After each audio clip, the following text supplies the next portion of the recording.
Hi, I'm Angified. I started Angified Presents. We share the love of music. It has been medicine and therapy. Nothing else worked. It has saved many of us. With mental health, we need to open our eyes. Hurt people hurt people. We ask that you listen, comprehend, and relate with your ears. Form that heart of unity and one. We share on this stage. Statistics, feelings. And ourselves. We stand with the belief to be you, to be heard, and to be original. We all may be different, with opinions and beliefs. At the end of the day, we are all brothers and sisters. We are family. We ask that you join us in a magical journey with artists from around the world. Open your minds, let in the love, and listen with your hearts. We all want a better tomorrow. Be one. Communicate and look out for one another. And then, and only then, will you find the world. We will find peace in all the world. You'll find the world. And you will find in this shining world heroes among us, and every boy and girl. Many have been broken, red hearts turn black.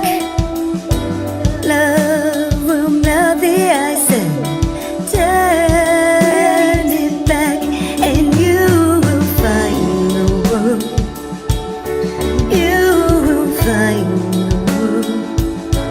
You will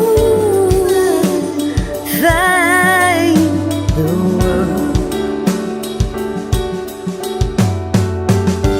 And when you find a place called home, where everyone is free to roam, a whole new world, a better place for our children's futures at stake. And you'll find with music in your soul, laughter in your hearts. Together we can grow a better place with love in our soul. And you will find together we can save it all. And you will find a place called home, where everyone is free to roam, a better place, a whole new world for our children's future.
rise, insist and entice. Dive deep into tech and let creativity take flight. Talkin IT.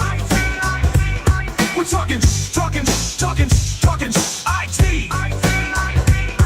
Come and join in and have some fun. It's highly educational with a lot to learn. From bedroom producers to seasoned pros, we're breaking it down so knowledge grows. Whether you're a DJ or a beat-making wizard, we got the tips and tricks to make your sound sizzle. Mixing and mastering, that's our jam. With the tutorials and tips on how much rap. Get the best quality from your setup and gear. Tune in every week and lend us your ear. We're talking IT. Come and join in and have some fun. It's highly educational with a lot to learn. We're talking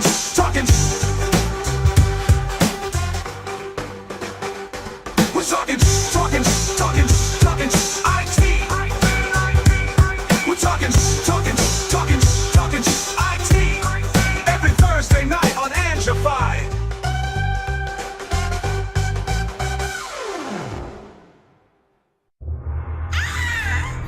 Oh, this is so exciting. It's coming. What's a genre? 2025 signups are here now. Are you ready to wag, baby? Yeah! It's that time for the summer series. Are you ready? Are you signed up? Do you know your genres? Do you have what it takes? We're only accepting 32 contestants here. And you know what? It is going to be fire! We have great judges. We've got some surprises, twists and turns in these rounds too. Do you have what it takes? Be part of number 32. Sign up today. AngifiedLive@gmail.com. Let's get on that list if you need it. It is also my pinned post on bandlab.com/Angified. Go ahead and sign up today. And you know what? It's time to fly. Show what you got and how good you can collaborate with another artist to create a new track in 7 days. Do you have it? Are you scared? Don't be scared. It's just the WAG. Sign up today and we'll see you soon.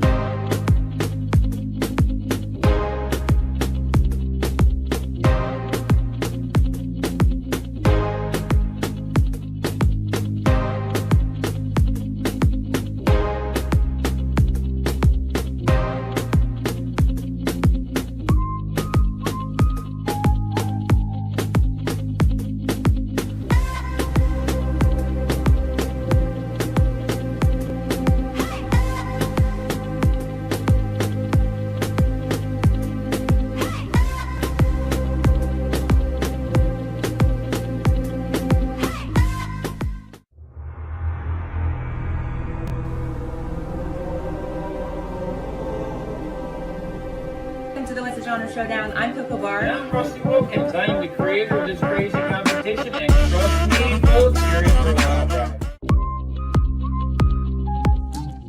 Hey, it's Chrysalin here, otherwise known as Kiwi Chris in BandLab. I'm from Aotearoa, New Zealand.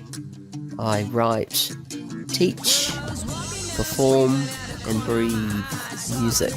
I love everything from a simple folk song, one guitar, one voice with a beautiful sound and a beautiful message, right through to hardcore, punk, death metal, and everything in between, as long as it makes me want to dance, or mosh, or close my eyes and drift away, or makes me think, or makes me feel.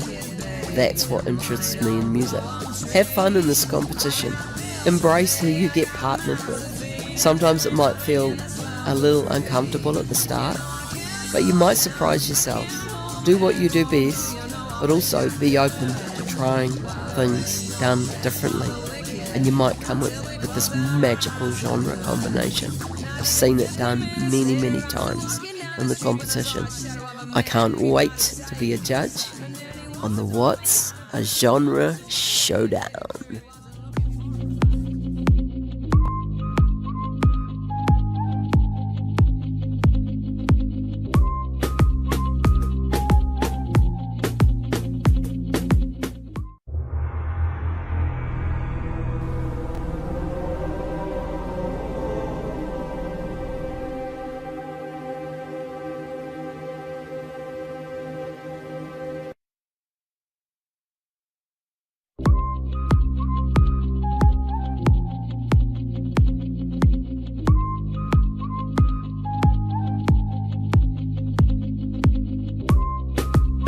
Hello, this is Mike, Noiser version 1.0 here.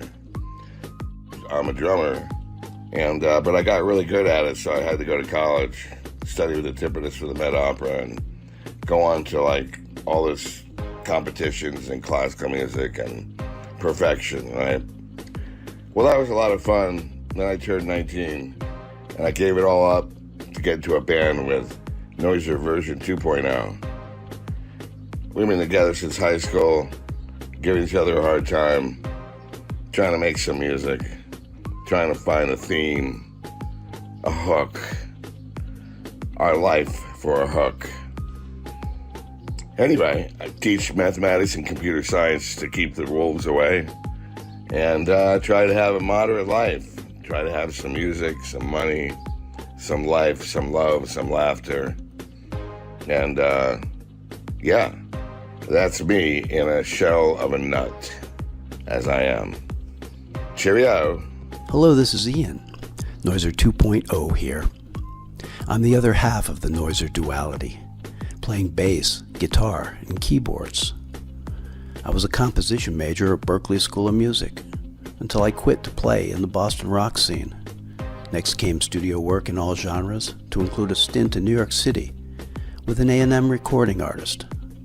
I'm pleased to be chosen as a judge here, and I've also been a contestant myself, having competed 3 times in the International Blues Challenge down on Beale Street. Mike and I have been writing songs for years, and I joined BandLab about 5 years ago. I do most of my recordings in Logic Pro, and I'm learning a great deal about music software and related sound libraries. Thank you, Angie, for this opportunity. Let the show begin.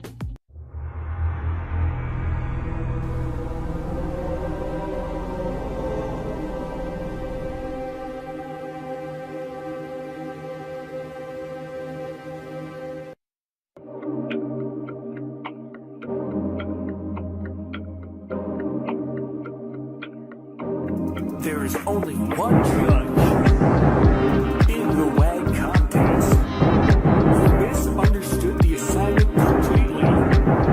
Thought he was supposed to be only a judge. That man's name is coming soon to the WAG contest. Only on Angified. This is going to be a hot summer series. Woohoo!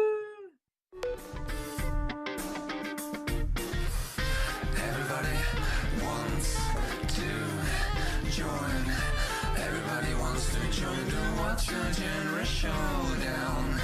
Everybody wants to join. Everybody wants to join the Watch Your Genre Showdown.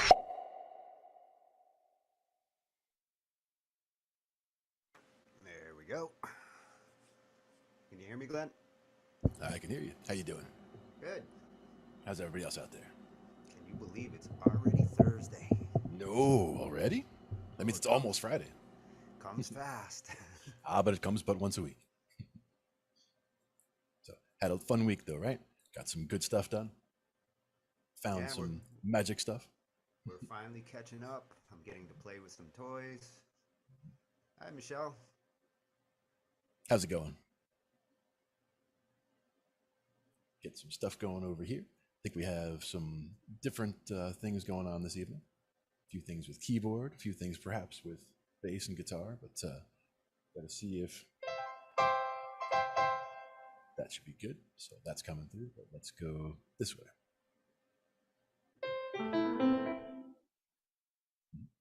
How's that coming through? Nice. The visual looks good. I like it. Still trying to figure out what he was playing there on that. The one we were just listening to? Yeah. What Rob Basically, stick with, instead of chords, just try all black notes. And if you go for just the melody,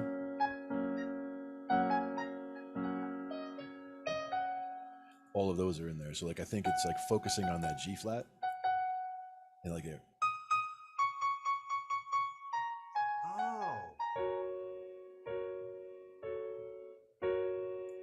So I'm thinking of probably G flat major.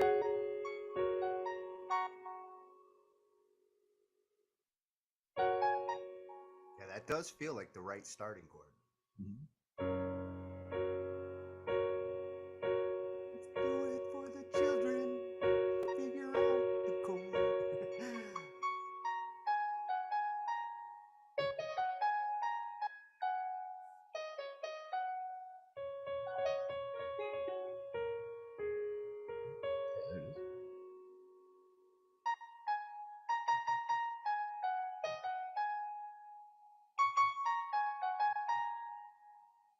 That one feels good. Like ending off on that B flat also feels good.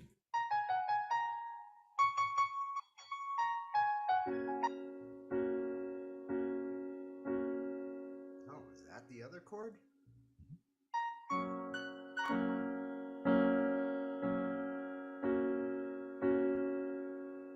Oh, that's the same chord. It's just inverted. Yeah, it's almost like cheating. Sounds nice that way.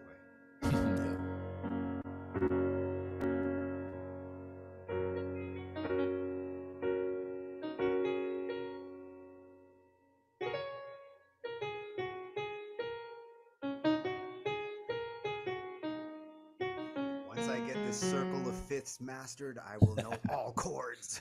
That's right. And we'll be working on that too.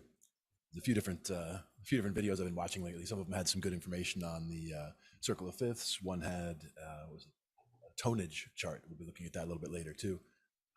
There's some really good information there, and a lot of it just comes down to kind of looking at the information that we already have and just trying to utilize it better. Like I have a few that I put together for guitar also, where I put together something from the caged system where it talks about the root position or the open position chords, open chords, and then how they translate to the movable position chords and how that translates to the different pentatonic positions and how that translates to the different diatonic positions, so that you can build from one to the other and realize that if you can kind of go down one of those lanes, you're going through, a chord and, a scale and a pentatonic scale, and they all go together, and you're kind of making it all kind of sink in at the same time.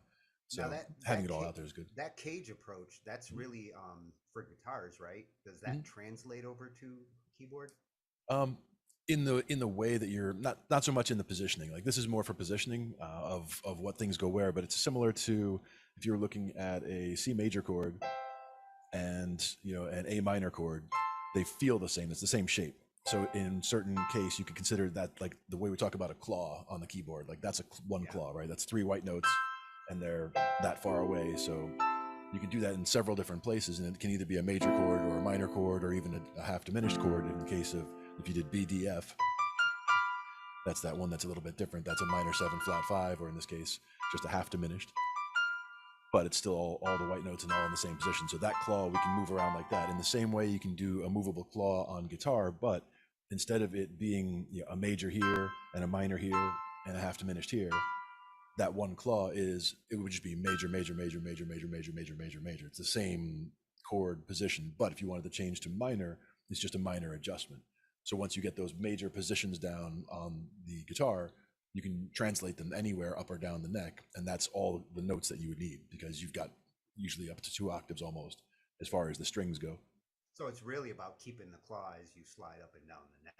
Yeah, and it isn't necessarily keeping the claw, because a lot of times, instead of, like, if you were to do that and you were playing something that's, let's say, a 2-6-1-5 progression, you'd be going from like a 2 to a 6 to a 1 to a 5, so you'd be moving pretty far on the neck. And there's nothing saying that you can't do that, but it wouldn't be as convenient as if you went from a 2 to a 6 to a 1 to a 5. You could literally just go from this shape, and then if you change to a different shape on the next string, it's just 2 frets away. So you go from this one to that one to this one to that one, and that way you're just staying in one little box area and not having to move as far. And that's the same as using inversions on the piano to do the same thing. Like we talked about that with the one, if we did a 2-6-1-5 here, it would be a D minor, A minor, C, and G. And you can see that if we're doing the jumping or the bouncing, we're going from here up to there, down to there, and up to here. But again, using inversions, we could, if we inverted both the C and the D minor, or we inverted both the G and the A minor and inverted them down, they could keep all 4 chords in the same place. Right? Yeah, the easiest way there would be to start with the D in root. And then what do you do for that? First, and then the C in root, and then the G in first. Yep. And that way you get a good feel, but you're keeping it all in one neighborhood. In the same way with guitar, you would use two different claws because we used a couple different shapes there, right, with what we were doing. But you would use a different claw with guitar. You go from claw 1 to claw 2 to claw 1 to claw 2 to make that little, transition happen there. If you wanted to, you could also move it around. There's a lot of times where you'd want to, for example, do the first two chords, the third chord, and then you want that last chord to be higher than all the rest, and maybe go with a completely different shape way higher up the neck. That's one of those arrangement questions that's based on what you're trying to do. Hey, Uni, what's happening? Or the approach, like whether I'm playing like style or whether I'm playing, because the inversions are a little different depending on. And again, some of that can depend on if you have somebody playing bass with you too. Nice. I'd say it's a little tricky when you're bouncing like that, but if Sure. you're playing straight chords.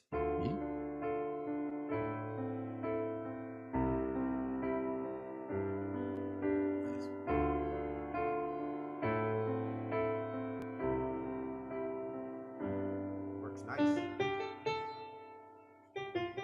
Hey, Uni. Yeah, he's saying the cage system takes advantage of those various claws. When I start doing my guitar lessons with Glenn and Jason, I'm gonna learn it. Yeah, absolutely. And that's the thing, is even just with caged, if you just look at those letters right there, it's those 5 chords. So it's a C chord, an A chord, a G chord. In this case, though, it's major. In this case, it's C major, A major, G major, E major, D major. But these are the claws for guitar that are the home positions. These would all be major. Not that you'd use these together. These are just all the different claws or the different inversions. Hey, Ant, what's happening? Yeah. They really don't sound. He's up late tonight. Oh, yo. What's happening? Good to see you, Antiphone. Yeah. Yeah, it's late in your neck of the woods, huh? I mean, I know I have a weird sleeping schedule. A lot of times I'm up way late or way early, or depending on how you want to look at it. It's getting light out, or it is light out when I'm going to sleep sometimes. But I just I listen to my body. When my body says it's time for sleep, then it's time for sleep. And if it says not just yet, then I'm not going to try. Because nothing worse than tossing and turning and not being able to sleep. Yeah, last time I think I actually got some sleep, I was in my 20s. Yeah. At the same time, I will go just lie down for a little while anytime, just because you can, right? It's nice. I sleep when I blink. Yeah, just don't do that when you're driving. It's not a good plan. I've done that. Yeah. Not a good plan. So the whole cage relation isn't really about chords that relate with each other. It's more about key. It's about using the one shape. Like, for example, we were talking about that C major claw that we had here. And then let's say if we were looking at then the G flat major, where we're looking at all black notes being a different claw, similar, but this kind of concept. So like that would be kind of what we're talking about here, where that's a different one. And then if you looked at E flat major, where you're doing a black note and a white note and a black note, that one kind of feels like E flat major. So it felt like, I thought this was E flat major. Got you. So black, white. So like that's a different claw, and then a claw like A major with the black note in the middle. That's that's another claw. So in those variations, it would be similar to that, where there's only so many different combinations of which ones you're going to have. Like it's either 3 white notes, or it's 2 white notes and a black note at the end, or a black note and 2 white notes after it, or And if you look through all those different possible combinations for all the major chords and all the minor chords, then you see that they're all one of those combinations. So once you get those feelings under your hand, then you know that, for example, with that C major, you can also look at F major and G major, and you'll use those 3 chords together all the time, right? Because that's a 1-4-5, and they all happen to be the same shape too. So that's all 3 white notes and all the same distance. So that just makes it for a really nice way to work with that. And again, if you were to take that inversion of that C chord to use it where you put the C on top, and then do it that way, you go C, F, G, it feels even better because you're all in the same neighborhood. You're only moving a little. At the beginning, you're only moving that E and G up to the F and the A, leaving that C where it was. And then finish. You finish by moving those two up to the top to finish it up like that. Oh, hey, Antiphone, I will get that finished up before the end of the weekend. I just finished up our Wuru project. Mm-hmm. Took a good chunk of August, but it's pretty much done. We might even give you guys a preview of that later. Nice. But I what you were just saying with the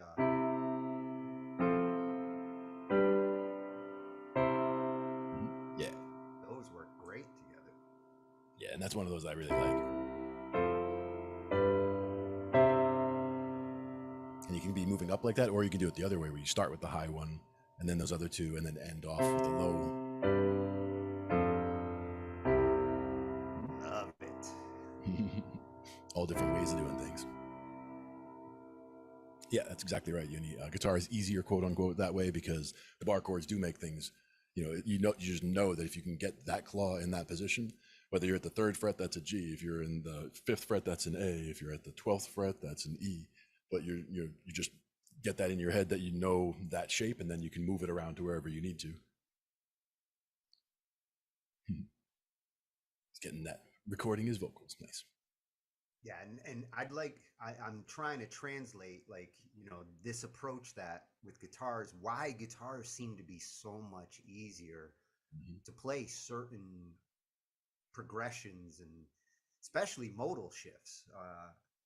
It feels like it's so much more work on a keyboard. The muscle memory that you have to get used to is more complex on a keyboard. I see you guitarists just kind of sliding up and down the neck, and the claw changes a little bit, but it just seems so seamless. Yeah.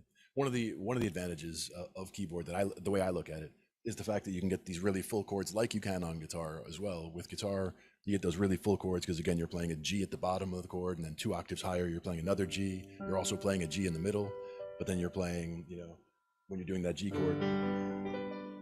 If you were on a piano, it's pretty easy to be able to get at least 2 full octaves worth of G's up in there, if not more. Like sometimes I can get even, some chords I can actually get all 10, but I wouldn't really do that in a playing situation unless I was just trying to kind of bounce up and down it.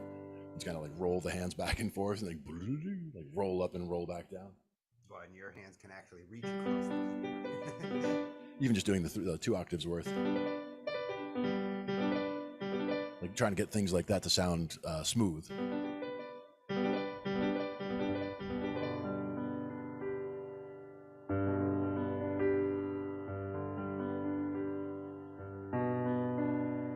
how many does it take to get it smooth? 5? I would say 7. That's right. Do the bottom 3, the next 3, and if you can get that octave at the top. Because then you're finishing off with a resolution.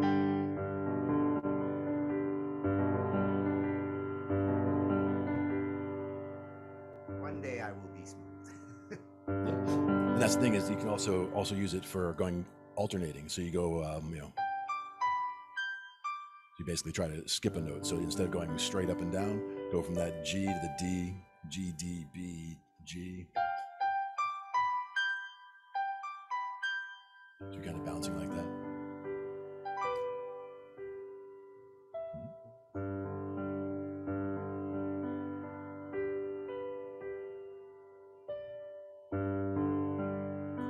And if we were playing in G, let's say we were playing in G major, that would be, it's basically the G, A, B, the D above, and the E below. Is the way I would think about that for the G major pentatonic. And that way you can free yourself to just move all over the keyboard just by using those notes with whatever grip you want. And that's where, again, that 3-finger kind of 3-finger motoring around can be useful for that too. Or even you kind of mix those things together. You can move big jumps. That's the other thing with the keyboard is you can very easily get from way down there to way up here. On a guitar, you do have some degree of being able to get from here to there, but you have to be way up here, high on the neck in order to get the super high notes, and you have to be way out down there to get the super low notes. Yeah, so that's where I think the keyboard has a better advantage when it comes to going really low to really high. And accompanying yourself That's also. a lot of muscle memory for, guitar, especially when they're trying to solo and slide up the neck and get up to the E string. Yep. And there are a lot of people that I've seen who can very easily accompany themselves either on the keyboard or on the guitar, where on the guitar, they're able to play the chords and then play little melody lines in between, and then another little chord stab, and then other melody line. You can do the same thing on the piano, but I think it's easier on the piano in the way that you can just separate the two hands and have this hand is doing chords and this hand is doing melody, or this hand is just pedaling a note and this hand is doing the fancy stuff. So it can make it easier. But once you start getting both hands really involved, like we watched a video the other night with somebody who was just going all over the place and getting really low with octaves and working them up, chromatically, like building something really from the bottom up, sounding really cool. It was a very cool style. It had like a jazzy influence to it and some funk influence to it and a little bit of, not sure how you would characterize the rhythm that thing had to it, but it was very cool. Yeah, and the guy we were watching earlier, like right before the show, he had nice full arpeggios and playing. Yeah. And just a kind of, I don't want to say noodling in a disrespectful or bad way. I mean, noodling in a good way, like able to just kind of mosey around into whatever chord felt like he wanted to get into. Like some of them, like at one point he was playing in A minor. We were seeing all the white notes because again, he's playing a visualizer like this, so you can see what he's playing and kind of pay attention and say, oh, okay, I'm seeing all white notes going around, and it's focusing heavily on, landing on that A and using A in arpeggios and in chords.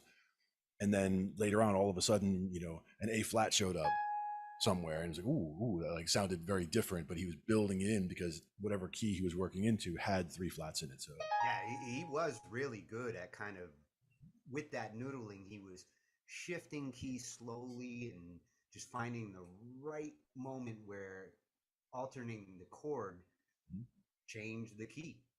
Yep.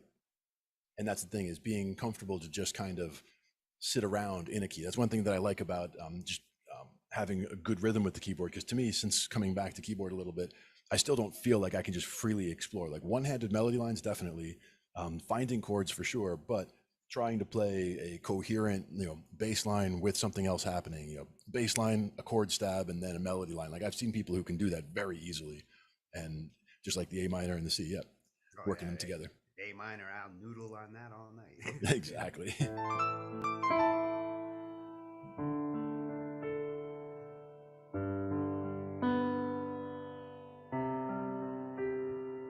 And if we were to think about trying to wander from that at all, there's a couple different ways we could do it.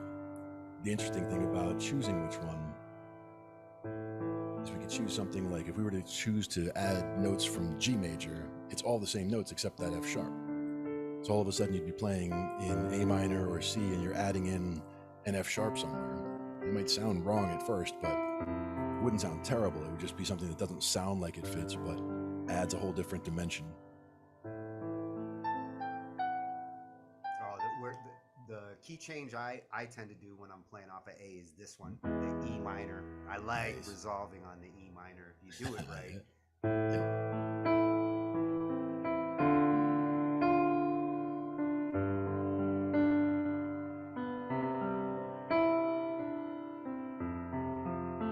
Plus this B.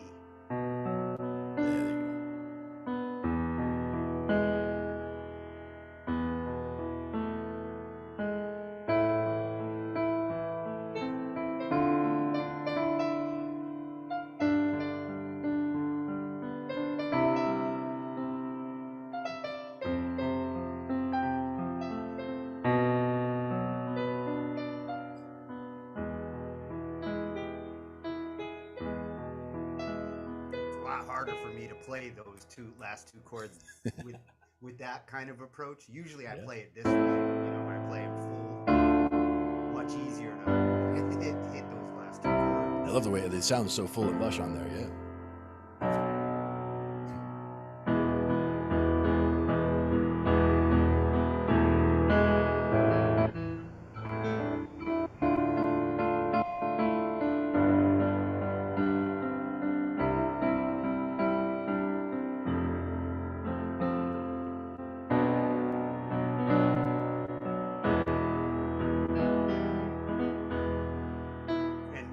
finishing with that E like that. I mean, it always makes me want to go back to the A, but you don't have to because you. And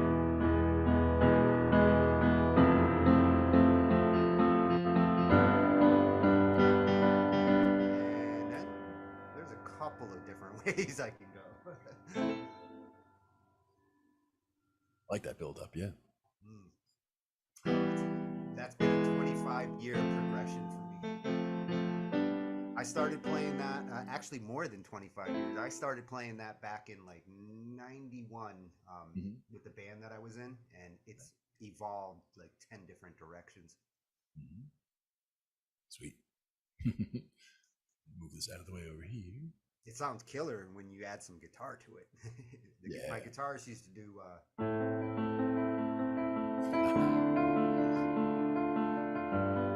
he used to like riff the hell out of that. Get the arpeggiating happening, sure. Yeah. And again, one way that couple different ways I would approach that. Like a lot of people, they look at it if it's just a straight major chord or minor chord, they're always thinking thumb, middle, pinky, just because that seems like it would make sense. Like if it was C major, you'd be thinking about doing thumb, middle, pinky, but a lot of times I'll do it thumb, index, middle. And sometimes it makes it easier for me. Middle finger, really? I mean, again, I have, well, yeah, I've got claws, so like, human hands. But that just makes it easier for me to do that reach, because then the 1, 3, 5 or the C, E, G, C, that C on top is comfortable enough from that, because then those three are right, properly spaced for that. But some people, if they're doing, thumb, middle, pinky, then if they want to get that high one, they have to get off one of those notes. It's just one of those things about with me being able to, stretch like that is helpful. Same thing, I can play that easily. Like that's just one, with one hand. No, that's the other camera. That's not easy for me. That is literally as far as my thumb and my pinky go. It's one whole octave. I can't get to the. If I go to the 11th, I end up accidentally hitting one of the other notes. Because that's the thing for me, an octave right here, I can do an octave with any of the other fingers. Like thumb and first finger, I can do an octave right there. Is there an exercise that I could do that would extend my stretch in that case? Some of it is just trying to play things that are taxing or feel like you're stretching and working on your hand. But for me, again, a lot of it just comes down to hand size or smaller keys. There are some pianos that have the smaller keys, and then your hands would just be able to stretch farther just because of the way that they actually are there. Yeah, in order for me to get that, if I want to go from C to the high D, I have to kind of twist my hand, and I'm just hitting the bottom of the D just to get it. Like that's kind of the way I hit for the F, is kind of that way for me. And the G, I can, if I hold the G with a different finger, I can hold it down, but I can, I can't play that really. C to G. I can play the C to F though. But that's not as useful because again, the C to E is a really comfortable or a nice sounding, comfortable sounding sound because it is the third of the chord. It's just like playing the root in the third down here, but you're just putting the third way up top. Is it normally one finger per white key? What do you mean? Like, it's hard to say normally. It really comes down to the individual because somebody with a smaller hand would want to do things and get good at either being able to jump from one key to another. Some people, they would utilize the pedal for that, the sustain pedal. They'd be able to hit the lower part of a chord and then sustain that note and jump to the higher part to get it where it needs to, and they build that into what they're doing. But it depends. If I was playing something in, for example, we were talking about that A minor pentatonic before is a good example. For me, that's, if I start on that thumb, I'm just doing one finger on the A, the C, the D, the E, and the G. So while you don't see my hand right now, but it's, let me do it this way.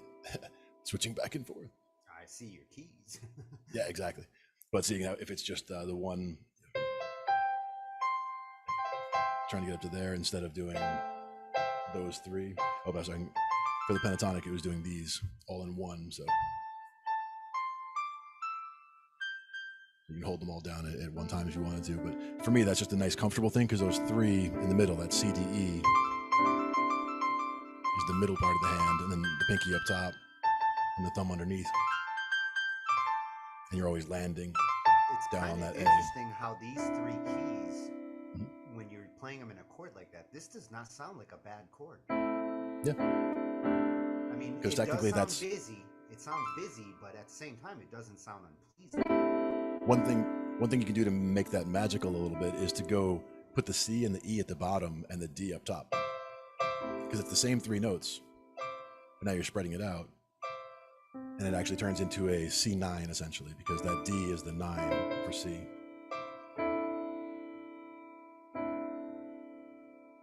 Is one way of looking at it, because technically you could arrange it different ways and think about it different ways as well. Oh my God, I'm gonna break my hand. Don't do anything uncomfortable, or if it starts to hurt, you definitely stop, because you don't want to injure yourself or cause harm. But the idea is to, pinky in. yeah, sure. I mean, if I play each note individually, this feels good.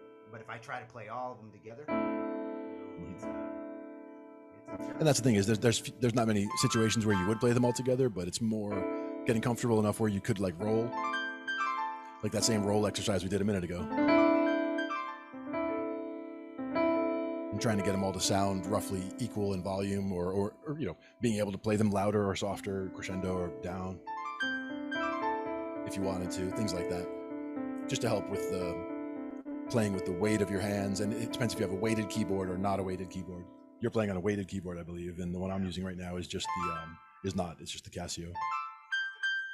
This would definitely feel a lot easier on me if I was playing with the other Phantom. Yeah. Yep.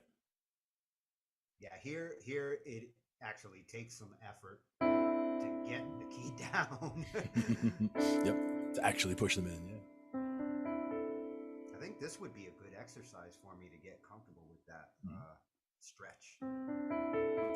And again, not to the point where you hurt yourself, but it definitely, the way to make it, you know, to be able to stretch further is to try stretching further, or stretch as far as you can and build that up. You know, feel stronger doing that, being able to do more of that, then you can eventually build to stretching further. But there are still limits. I mean, there are, you know, limits to hand size where certain people can't reach even an octave, and they have, you know, small enough hands, and they would either get a custom keyboard or piano, which we've talked about. There's a few places where you could, but very few. Apparently there's one guy in Pennsylvania who makes custom pianos with smaller keyboards specifically for people with smaller hands.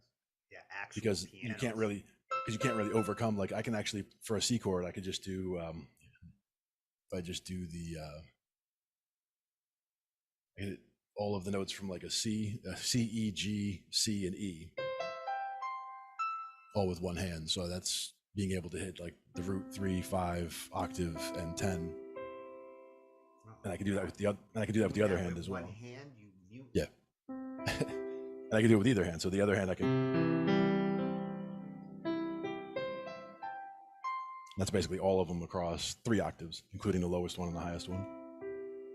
But I smushed that D though.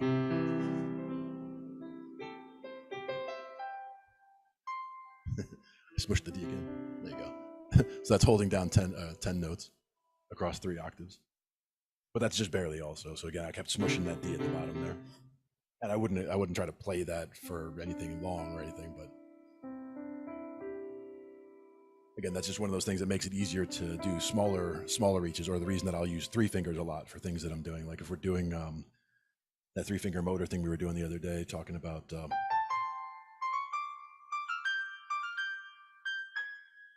we're doing.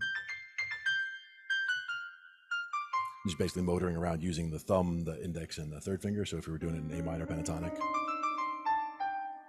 you just do the crossovers in different places. It depends where you're trying to end up to. A lot of times if I'm going to end off on the C, I'll want to come down and land on that with the thumb, so I'm getting the extra weight in the hand, or the extra weight on the key, if that's where I'm going. But it depends if I'm going anywhere specific or if I'm just kind of roaming around.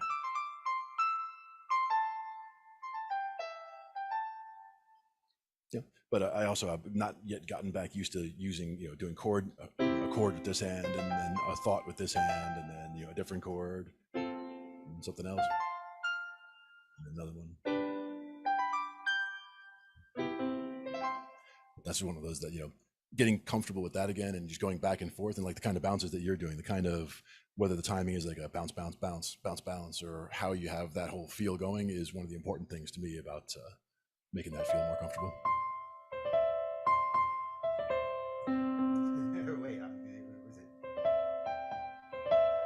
There you go.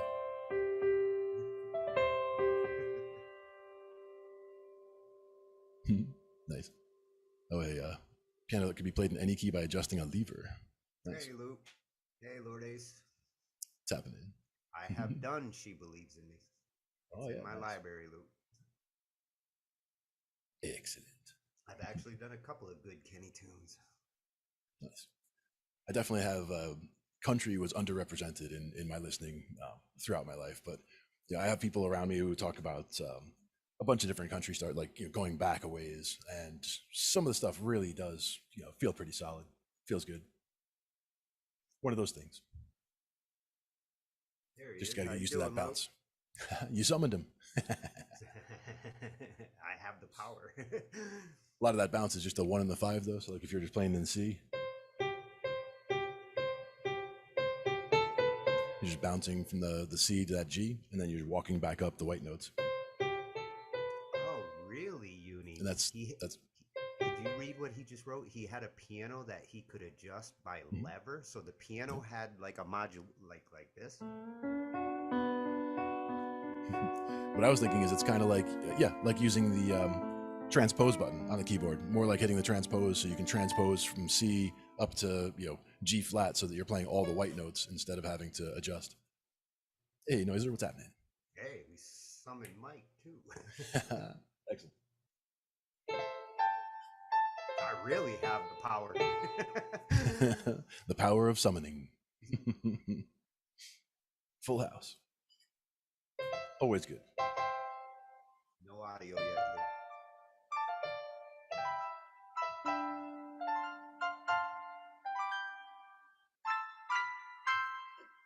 Walking up the white note chords. All white notes.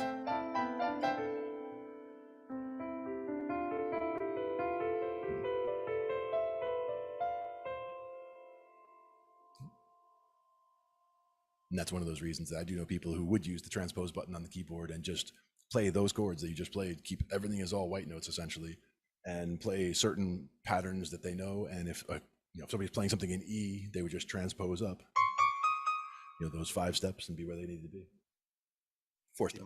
My transpose, I think, goes up by octave. Let me see. That would be weird. It'll go up. There you go. Half steps is what it should be. And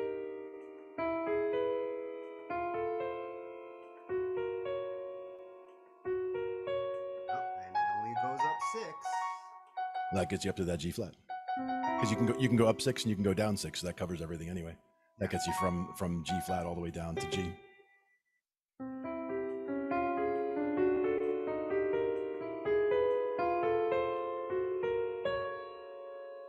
then at that point, I would be an octave higher.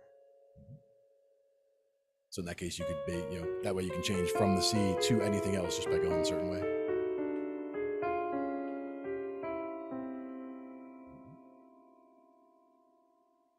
Yeah, it is going up half steps, right? Yep, exactly. And that way you can transpose to any key that you need to make it easier to play. Yeah, but I feel like I'm cheating when I do. I agree.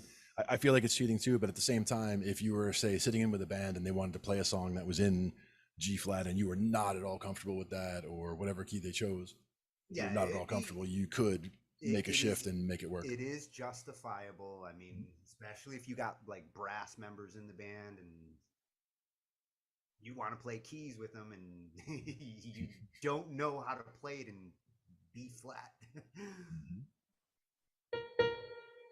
The old B flat. Oh, is Fawn Ian? Ian, is that you? There he is. It is. I don't know. I'm working up. Good to see you. Can you hear me? Yeah, I can hear you. Oh, I'm trying to get my earbuds to work instead of my speakers on this Mac. Oh my God. Oh, good luck. I'm hopeless. Hopeless, Tony. I need an engineer. Hurry. Are they those Apple earbuds? They have a They mic are. of their own. Oh, the problem is if you have more than one Apple device, it just hops from one device, or mine does anyway, to the phone, to the laptop. Mine does anyway, to the phone, to the laptop. Mine does anyway, to the phone, to the laptop. You're so loud. You're so loud. You're so loud. You're so loud. You're so loud. You're so loud. You're so loud. Mute. We got a whole little loop. Mute. We got. Okay, cut them off. The reason why that's happening, Lou, is you are watching the stream and your audio is coming back in. You're getting a loop there, so you got to mute the Band Lab stream because literally we were hearing ourselves there. So you can watch the stream, but you got to hit the speaker and mute it. I thought that was my hallucination. No. That was a shared hallucination. We all had some of that. Sounded good, man. Indeed. It's all good, though. We'll get it worked out. It's just part of it is if you have anything, Lou, in your room, if the noise is coming out, that's a problem. If you're watching the show, that's going to come back in as well. So there's a couple different ways that loop happens. And it's also if the volume was too high, it sounded like it was actually re-amplifying everything very loud. So you probably have the mic settings pretty hot as well. So that is a good place to start if you have that down a good bit. Sure. And then try it out. Because then if you hear there you go. You got it working now. Yeah, and then I always goof on Ian by going, Ian. You're just mean. Right. You're goofing? Yeah. Oh, yeah. Who's here? It's happening again. Wait, is there an eck in here? Somewhere, yeah. Okay. Right, you're cut off. Cut his mic off. Yeah, both the noisers in here. Did you guys bring us some music? Some silly noise, man. Total silly noise. Never ask that question. I've caught some of the tunes over the last couple of months. It's becoming Muzak with a K, actually. It's morphing. That's okay. Nice and mellow. We're trying to reach a global, a universal audience, if you will. We want to somehow include the aliens. Yeah. Well, I did that with Martian Fisher. He's an alien, by the way. Oh yeah, that's right. Yeah. I love that Martian Fisher piece. Oh, thank you, Tony. Such a talent. Well, that was a wild piece to put together, and it was one of the strangest things in that I start with this crazy 5/4 fusion thing, and it's like it sounds Tony, like Tony, you got him started, man. I'll be back in about 10. I got it. All right. 10 hours. And so it sounds like Billy Cobham's Spectrum, basically, right? Off the hook. And he's like, he's unflappable, right? And he's like, yeah, okay, that's cool. Let me play with that. And it comes back as like this super chill vibe thing. And all the parts are gone. It's like a totally new song now, or a totally different song in any case. And that's what happened. He basically, he never says, I don't like that, or that's not my groove. He just says, let's try this. And he mudges me over this way, then that way. And he says, give me another part, give me another part. And so, I'm coming up with the most outlandish things I can play. It's in 5/4, it's still, and it's just. Oh, it's in 5/4? Yeah. And, wait, there was a time signature? Because 4/4 just wasn't enough. Yeah, sometimes it's hard to tell, especially with like 5/4. Well, it had a very random feel though to it. All in all, it had rhythm, but I don't think we could count. In all that was going on, and who's counting? It's hard. Yeah, exactly. Where's one? Exactly. Right. And that's. Tony, that's a joke actually here is I live, how people yearn for the audience or that, even silence, whatever from the audience. I live for that moment when I play something for Mike and he says, where's Juan? It floated that far. Because he's our drummer, so if he's lost, I'm doing something right. He triggers me right back to like high school with that, man. It's so good, man. Yeah, pretty much. But then again, all my nightmares and my dreams are always about like fucking up in a jazz band or something. So thanks a lot. I gotta go get some shrinkage now, Ian. I don't think you can really fuck up in jazz. That's the beauty of jazz. Other people notice. That's all. That's true. That's true. Yeah, I'm taking it outside. Yeah. So you got 3 people on this collab, huh?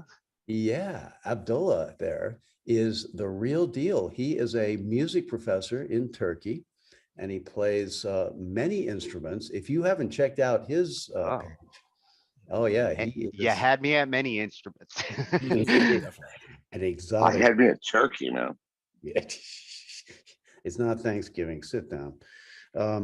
No, so I bounced this off. Well, of course, I'm working with Martian, and we're going back and forth, and it's just getting wilder and wilder. And I so, know I'm following Martian. oh, he's the best, man. And Just a mic check. Am I here? Yep. Yep. wow, that's the voice. Oh, what was I saying? Oh yeah, so it's going back and forth. I said, well, we need a Turkish it's like an oud or whatever they call it. It's sort of a guitar, but it's not. And it's like a fretless guitar. It's the wildest thing. And I've worked with him before on Abdullah. And Martian is like, sure, the more the better. So the way the song evolves is I just keep throwing parts at him. And we've only got 16 tracks, so we have to keep bouncing down in the BandLab music editor. And he has the most amazing mind. He took probably 50 of my tracks plus Abdullah's, and he reassembled them all together like a giant jigsaw puzzle. And the result is what you hear. I'd love to talk to him about that process. He's amazing. Yeah, I'm gonna have to. Yeah, I can disassemble your tracks, but I've never been able to reassemble them. You're a dissembler. by nature. That does sound fascinating because that is a very complex landscape that you guys built. You know, It's ridiculous. so yeah. Let's take a listen. All right.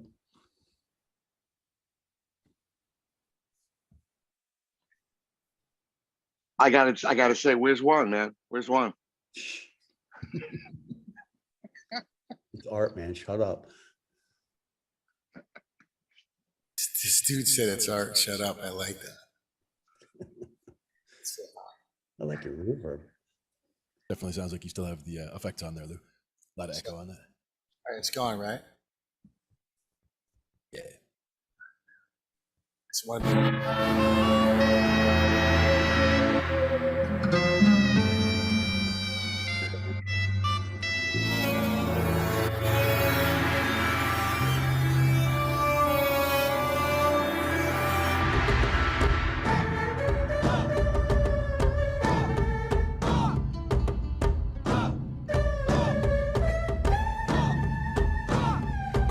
Okay, that's 4/4.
what a way to pull it back there. Awesome. Very cool. That is such an amazing arrangement you guys put together there. It had a very Grateful Dead feel at one point, for sure. Like the way the bass line was wandering, and just as one of the, I think it was the guitar as it kicked in, one spot there definitely felt a lot like that. But very cool overall. Proud to be the 420th. Oh yeah, there you go. Yeah, and approved. Yeah. You sure there's like a subliminal message like hidden in that we're all being brainwashed, like a Manchurian candidate kind of thing? Something else going on in there, man. Seems to happen a lot to me. It's just one of those things. So that drum at the beginning, that's what you were talking about, that Turkish drum? The oud, the O-U-D? I think that's the guitar sort of instrument, right? Oh.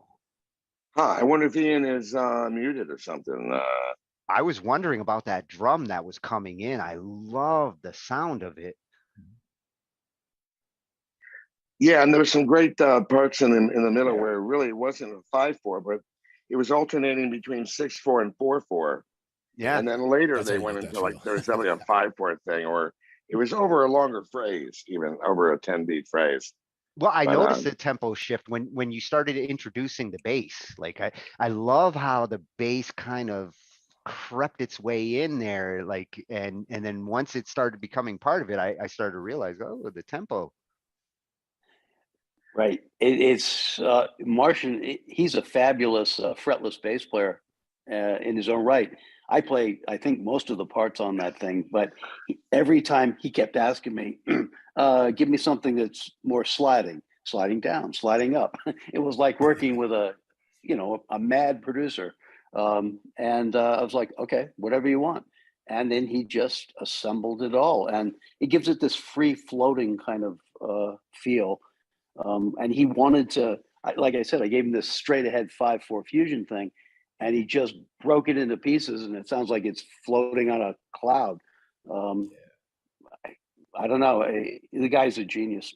Yeah, he did get the floaty feel, and he also got like a cavernous kind of feel there, and going in the middle and into the end. It was like, I don't know what effect he was using, but it felt like, like a cave, and the sound just resonated. He does that on other tracks too. I work with him on a couple other things, and somehow he never tells me what equipment he's using. And we were stuck, it seemed like, with those 16 tracks.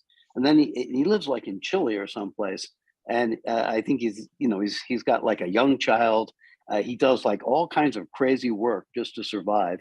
And he had to go back to get his laptop from his mother's house in another city. And I'm like, what are you mixing on? Or, and he never gives me an answer. It's like, but whatever you're doing, man. Yeah, he's got to, if he's pulling together 50 tracks plus, he's got to be getting out of the BandLab editor to do that. Sounds like an MPC Pro, because I have one. You guys ever heard of it? Oh, the Akai? Akai MPC Pro. Yep. It has tap right functions, and it winds up and it puts them in format, and it's fucking insane for $700. It's probably one of the baddest things on the market right now. You're your own production company. It's a very popular Akai device. The MPC Pro is a tiny one. The MPC Live is actually a little bit bigger, but it doesn't have a backup battery. So the Pro is actually better with a backup battery. That one's like $1,000. Correct. Like $1,100. And there's the MPC Pro Live, which is actually a board production company. You can make any song you hear on the radio if you're good at what you're doing, how to program this device. But as I used mine, I needed Mr. Dumont with me, tone it, because I have no idea what wavelengths and shrinks and all that bullshit has to do with it. As an artist, I like to do my own music with my DR5. It's just easier. How does this program work? He might be using Cakewalk software too, right? If he has BandLab, he might, and he's got a PC, he might have. Yeah. And now that thing you were just talking about, I mean, what is that thing? Are you talking about a production aid or an actual The MPC Live Pro is a product for about $800. You could charge it up. It has a 2-hour battery. I had one. I had to return it. It was too complicated for me personally. But I can grab Lubisoft things and download loops and mix them myself. This product, if you have a couple months to hang out with this product, you will be the next Britney Spears producer. I mean, it is insane. If you told you want to pull it up on you, there you go. But there's an MPC. Tony, this isn't the one I'm talking about. Go to the MPC Pro. This is the lot. You want to be Britney Spears producer. You should check this out. Go to MPC Pro instead. It's half the size, and the screen is actually bigger, and it's half the price. There's less functions. MPC Pro Akai. Still 16 button though, right? The big square buttons. Yeah, what is that? Sort of like Machine, that thing with Native Instruments, or it's major production equipment. Major production equipment. I prefer the Akai MPC Pro. It's half the size and half the price. Wow. And it's standalone. Tony's looking at is right at the top. Standalone, yes, sir. You could bring that thing in your lap and go on an airplane, and do songs, jump off. It actually has a vocal input. Also, hit that third image down there. That's the back for the ins and outs. The only problem with the Pro in the Live is it only has 2 minutes of sampling. So if you're doing a track with vocals, after 2 minutes, you have to jump to a second track.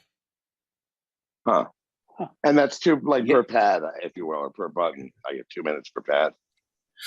This machine right now that's up on our screen is not the best deal in the world. MPC Pro. Type that in, Tony. I'm going to see if they have recommended other. They usually MPC do. Pro, not Live. Pro.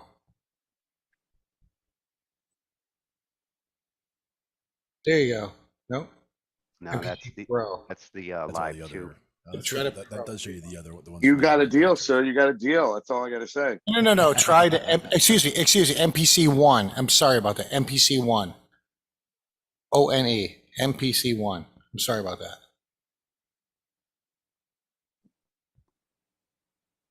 There it is. When did they come out with this one? 2 years ago. I love it. That's the baddest thing in the world right there. See how big the screen is? They chopped it in half. They took the battery, self-contained battery out of it, so you definitely have to plug it in. And you save $500 by plugging it in at your home unit. And this machine is insane. Well, and it is standalone. Standalone. Inside there, correct. The third or fourth image on the left. And it comes with a boatload of software that you don't need. You can sit and tap write in this thing. I'm a tap writer. Tony, you know that. Well, it's got all the important plugs. It's got the MIDI. You plug it in, you put your iPhone into it, go to the output, and press record on your iPhone. You're a production artist. You go right from your board. You just take a left, right, quarter inch. The difference between the IPC Pro and the IPC Live. I'm a little hesitant with those little 1/8 inch jacks there, but it does have at least 2 quarter-inch. Correct. For the money, this is the deal. This is the way to go. And I will. You would just go from your board or whatever. You're mixing things, physically. Correct. And then you Correct. take the double quarter-inch to go right into this, and then do your thing. Yeah, I will say the Akai pads are world renowned when it comes to the finger bangers. Feel, yeah. The Akai pads are some of the best out there. There's 30 levels of intensity with the pads from 0 to 29. Yeah, they're very responsive. I mean, if you want to get technical, there's color changers and all the flashy bullshit. This actually comes in gold also, which is a... then it does have an SD card, so you can correct. take it comes in gold also, which makes it a limited production, musical production vehicle, I will call it. But well, you I'll say that big ass screen. It's touchscreen also, and it is touchscreen. Really? Yes, that it helps justify the cost. Full touchscreen. Well, it's all new to me. My background is because I'm instrumentalist mainly, and I come from the analog world, mostly like electric bass. Awesome. When Tony first met me, I was a garage band guy, but he convinced me to switch over to Logic, which is what I've been using for probably since I last spoke with you, Yeah, Tony. Logic's a good choice on your platform. I think of you all the time when I pull that thing up, and I can mostly and use it's it. it's cheaper than Pro Tools, and it does $200. Yeah, it does all the same heavy lifting for like $800 less. Yeah, I have to go up to YouTube all the time to find out, what there's some really highly technical stuff in there. I think I'm only scratching the surface with its use and capabilities. But again, I'm trying to get ideas down quickly. That's what I liked about GarageBand. But now I can manipulate them a little bit better, and the mixing and some of the capabilities. Down, which is good. Yeah, absolutely. It's very similar, really, to GarageBand because I'm just like an artist. I'm just trying to put stuff down quickly. I really still wish, Tony, I'm ready to move to the Canadian border so that you can do the mixing. Well, I'm still in America. I'm just right on the border. There is one thing missing with all this software, and that is when we do like code projects, we have 10 guys working on one code project. We can all work on the same code base, and we can lock things out and then unlock them so we don't overwrite each other. Yeah. And Revision the collaborative, management. the collaborative space is just not there yet. I mean, Enoch should be working on both working on the same logic track in the cloud, not take the file that you work on it and then take it and I'll work. So that's no way to collaborate. Yeah, they do have the live collaboration feature, which I honestly haven't used much, but it is there, and it was something to try out. You guys want to see the example of the MPC Live? I have it. Yeah, I know BandLab also has a lot of collab feature too. I mean, in their DAW, which is Now one am I looping? Good. Oh, it's because I plugged in the other headset. One thing I would like to see BandLab incorporate is the ability to lock a track. When you don't want your collaborators to mess with a track, I wish they would incorporate a lock feature. Here's all you have to do. Here's how I lock Mike out all the time. You put automation on the track, and your poor collaborator can't seem to adjust it. It's true. It fucks everything up brilliantly. That's what I'm all about.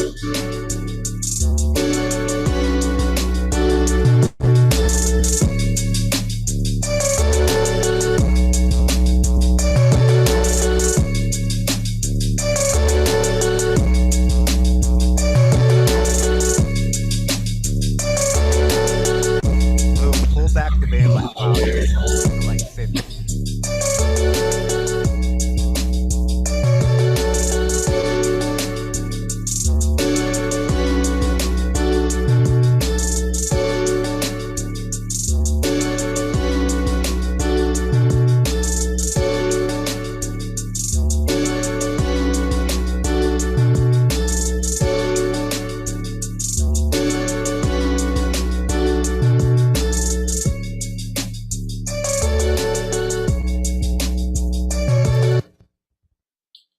No, just wanted to show you guys a little piece of that. And you're tap drumming, right? You said like you play the drums on the pads and MIDI. Is that how you do it? It regurgitates it and puts it out in 5 seconds and reproduces it and puts it in format. It's an easy go for anything you want to do for production. It sounds like you have a bunch of the reverb on again. It has guitar tracks in it. It has all kinds of crazy. Do me a favor, bring back your level like 20, 30%. What happened? Bring down your levels. Your voice is coming in a little hot. The music was coming in a little hot. You got to bring the master volume down like 20%. Gotcha. Otherwise, it's clipping a little.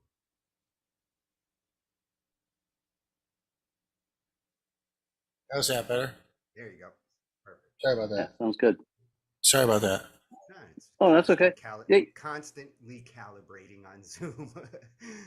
Yeah, he's going to be calibrating me to the day we die, so it doesn't matter. So. That sounded really good, man. So you can do that live, right? Oh, can you hear me? Yeah. I was saying that it sounded really good. Now, do you do live performances with this kind of thing? You're triggering this in lifetime? No, but it allows you to do live performance. So you put it in different formats in your laptop. You could download it. I mean, basically, I use it for example. Well, playing drum pads live takes some practice. The only guy I've seen actually play like a real drummer on pads so far on BandLab is Little Raj. I watched him play a whole song on the pads. I've seen a few good examples, a few people who play really well. Some just random videos on YouTube, but you see it, it's like, whoa. I picked up a pair of drumsticks called Aero Sticks. Oh, nice. I've been meaning to try those. We talked about testing those out. Hell yeah, you got to show us that sometime. Yeah, I will when I feel like getting the camera lit up right and everything set perfectly. It worked a couple of times. I want to, I got to work with it. And you can kind of hit. The only problem I have, I contacted the company, and I used to have this, like, my son used to have this, like, Sega bass fishing thing where, when you catch, you remember that interface when you catch the bass, it would vibrate, and you kind of felt like you actually caught something. They don't have any. They don't have any AI built into it, so that there's a point where you feel a little bit of resistance where the pretend head is. So you're in the air. It's okay, but it would be nice to add some feedback in the sticks. Yeah, that's what I thought would kind of throw me off. Is they might need to be a little fatter. But it's one thing to play in the air, but you want some tactical feedback. And they're probably going to get there. I'm just saying that's like a wish list, I guess, if you will. An AI wish list. Because they definitely could do that. If they design the sticks right, you could put the feedback into the bottom of the stick so that it kicks back as you're snapping. And then it would kind of feel like tactical. Yeah, it doesn't have to be real resistance. It has to be like some sort of illusionary buzz or something that makes you feel like you hit something, or like the fake bass fishing thing, right? Yeah, yeah, exactly. Yeah. That was a fun game. There's a good one on is it Dreamcast even? I think it was Dreamcast. Yeah, they went out of business, right, or whatever. But I think that was two or three good games, and that was one of them. Which if you had told me 6 months before I tried that game, like, yeah, you're gonna love this bass fishing game, I would have been like, yeah, okay. But it was all about that. Fun. Yeah, it was all about the interface, the little rod and reel thing that you used. It was really pretty cool. Anyway, they'll get there. The six things are cool. I want to be able to do all my entire life just sitting in one chair, not ever moving ever again, and just having it all around me. Like I have the iPhone and the sticks, and I'll get there. There is one that we should look at. Surrounding myself with toys for years. Yeah. I don't remember if we actually showed the video at any point, but there was one where the idea was you are actually hitting something with the sticks, because it's actually take like a plastic table that's just like a piece of cheap patio furniture plastic table, and it has sensors underneath it that will pick up in certain, like the sensors in one area or two spots, like one at each end or something. That's cool. It can recognize the difference between you hitting here versus here versus here, and you could literally they took like a tape and like put a little X marks the spot. Like, okay, here's the hi-hat, here's the kick, here's the snare, like, and just put, spots and programmed each spot to be something. And they just played it like a regular kit just by having, those two sensors on it going in. I was like, that's a pretty cool idea. Cause then you are literally banging off of something, which to me would be a bad thing just because that's the noise. Like I would want to keep it noise free. Like where I'm sitting, my keyboard right here is actually sitting on my electric drum kit, and I almost never play it just because the sound of the sticks hitting the actual drum kit, even though it's not real drums, the actual clack, clack, clack of hitting is still pretty loud. Yeah, interesting. It makes me think that we're in a big cycle, like a circle, right? And the next generation will be doing all these really cool things with hardly anything. And then they'll be like, what if we actually build a drum? What would that be like? Everything comes full circle. So yeah. Well, you can really feel it. Listen to feel that. Exactly. Like my joke at work, it's sort of like, imagine if somebody invented, this stick that you held in your hand and you could write with it, like a pencil, People are like, what? Putting words on paper, and they're like, why would you do that? Wow. And you could erase it? Wait, you treat your work colleagues like that, man? Wow. Yeah, I do actually. Good. I think the popular music controller we're seeing more of these days is those those grid pad controllers. 16 to 32 blocks color coded. That's becoming the if you've ever seen You're absolutely movies, right. Yeah, my Arturia has that built into it. Yeah. Yeah, for sure. And they're thinking more in sample and loop mentality. And the pads are pressure sensitive. It's just a question of whether the pad is a trigger and it plays a sample, or whether it's an on-off and it plays a loop. This one's got some pretty good pads on it too. Yeah, it's only 8 pads, but for the price on those, I mean, that's a cheap way to get like good finger pads.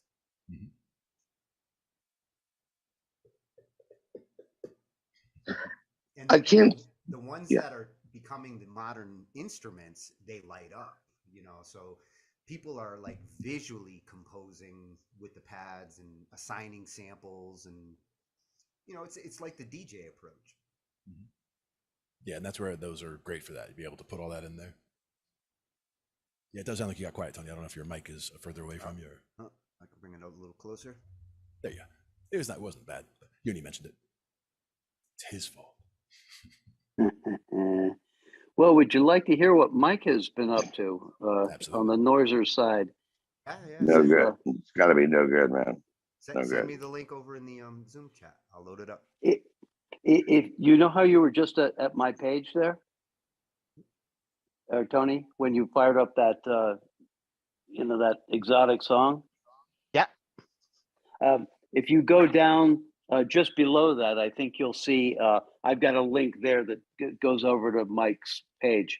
We released that tune over from his page. I think should be easy. And you have a controlling stake in everything I do, don't you? I like that. 51%. But we're equal partners. Yeah, nothing from nothing does leave nothing. That's fair. 0 is my favorite number. It's called Silly Noise.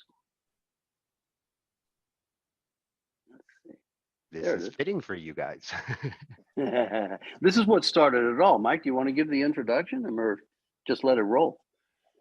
Yeah, well, the idea was to write a song that was completely opposite of what a song was. So don't play on one, because I can't find one anyway. I like it. Have it be like a bossa nova, but have the bossa nova be in the kick drum. Do a jazz scat on top of it, and there's no hook. And it's like everything I could do that was the opposite of what music was. When I put this together many years ago.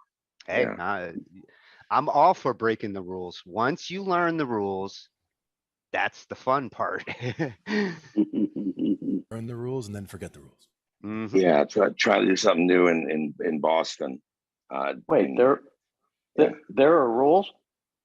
Play it. Save me, play it.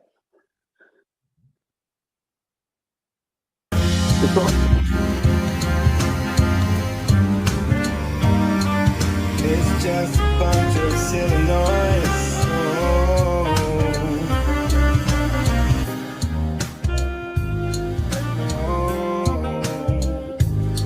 And it's just a bunch of silly noise.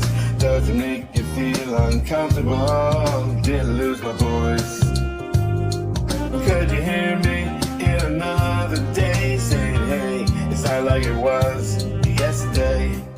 Anyway, what can I say that hasn't been said before? You know I'm here, so for once in my life I try going for gold is for.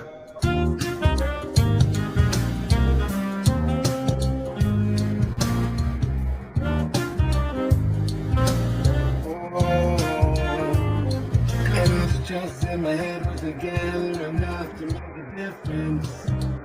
Really wonder if I could hear you in a different light. Maybe you think I don't have the right light. Still we could have been, should have been anyway. What can I say? It has been said before. You know I'm here, so for once in my life, try going broke, going as for.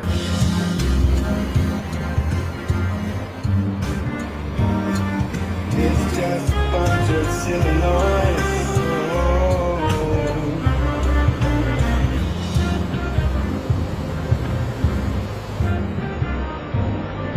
It's just a bunch of silly noise.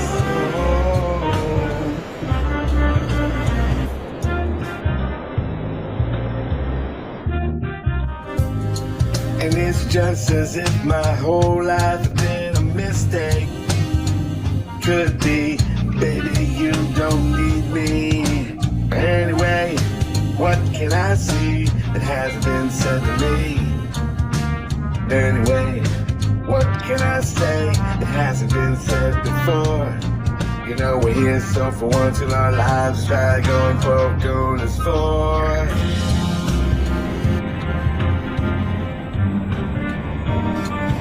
It's just a bunch of silly noise.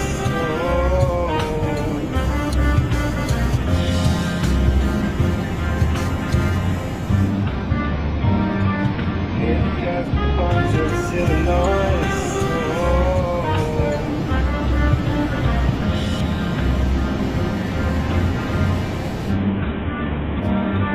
It's just a bunch of silly noise.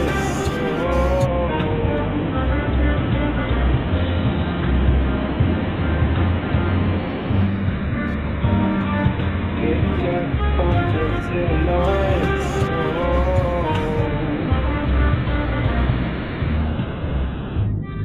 It's just a bunch of silly noise.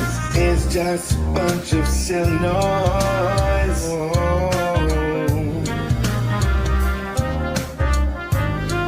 It's just a bunch of silly noise. It's just a bunch of silly noise.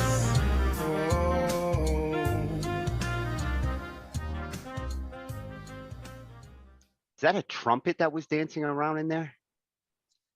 Yeah, Ian brought in some horns. I like it. Yeah, it did have like a an extra reverby kind of sound, like I'm on a subway listening to the hook. Yeah, we had a little whoosh, Lou. That's why. Yeah, the whoosh. Yeah. That's why you're muted. And if you have sound coming out in your room, you know I'm going to kick your ass for that. Okay. Well, I was muted the When whole we get, time. no, Lou. When we get the whoosh, it's coming from your side. So if there's sound coming out in the room, No, I get whatever what he's saying. causes the whoosh. See, Lou's thinking that if we can't hear him talking on the mic, that it's okay, but you have to be muted in Zoom because it was literally coming through because you're not muted in Zoom. It's fine.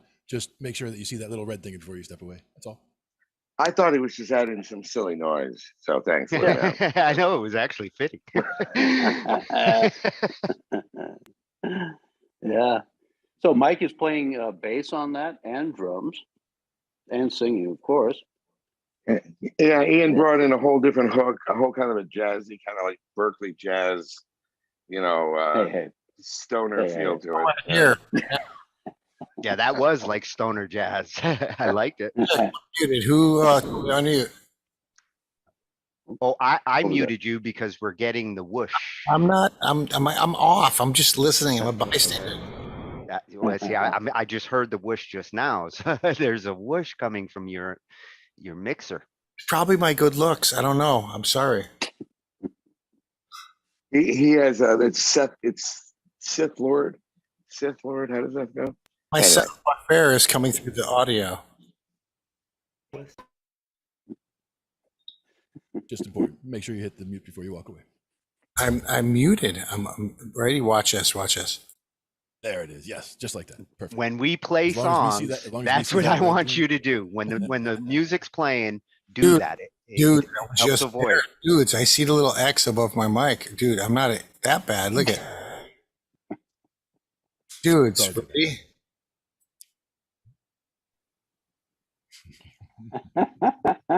There you go. He is all powerful. I can read it. I can read lips when it's Italian swearing. See, that's not reading lips. That's reading hands. This is great. This is a lot like when Mike and I used to be in the studio years ago. It was a lot like this. I would More have loved to see arguing you. than playing. I would have loved to see you guys in action in the studio. Wasn't pretty. We actually used to do studio work in Boston for a couple of guys, and that was really fun. A country guy would walk in, and you'd have like about 10 or 15 minutes to put the groove together and the thing. Elton John would be next, and you just keep banging the stuff out. Dude, we played with an Italian wedding band. Remember that?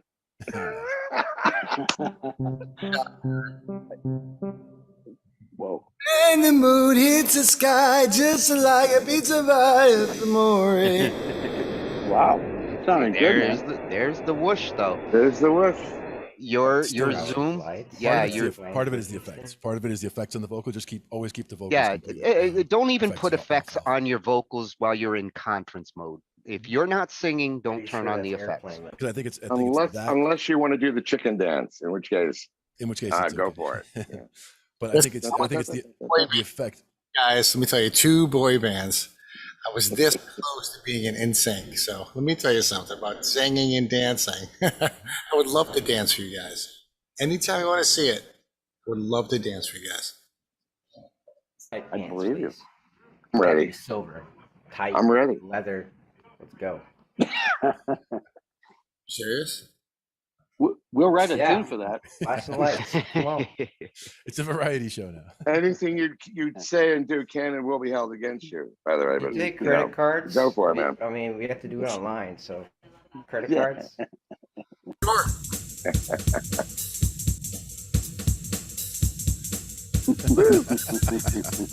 So how did you guys get hooked up with a studio in Boston? Because there's some great studios in Boston. If I was going to go anywheres in New England, that's where I would go for a studio. On Newbury Street, do you know that one? It's up by Mass Ave. I lived on 260 Commonwealth Avenue. Behind me was Daisy Buchanan's on 400 Newbury Street, where I was a bouncer in college. Yes, I do know where it is. Across. We were in Alston on Gardner Street in Alston. Right from. Wait a minute. Up the Green Line. You threw me out of the Rathskeller once.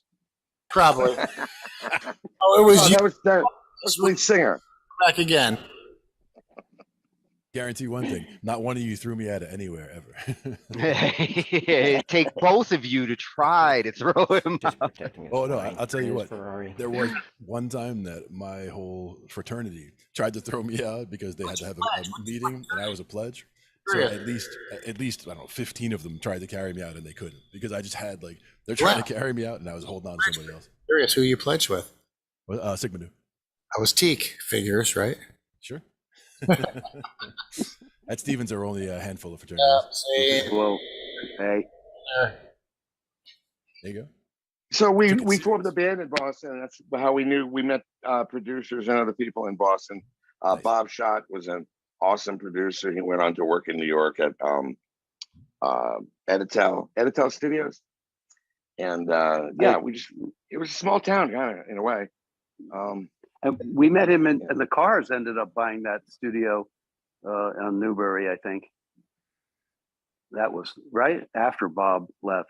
It's still a studio. How long ago, date-wise, year-wise, are we talking? Just I'm curious. Oh, we're not going to give any dates out. Come on, now change the subject. I was there 91. Whoa. I'm gonna come clean and say that I'm over 1,800 years old and I'm on my last life cycle. Just so you know, it's not the age; it's always the mileage, like an old Cadillac. Remember that. More like an old Yugo. Drinking. What drink? You go your way. What color was his T-shirt?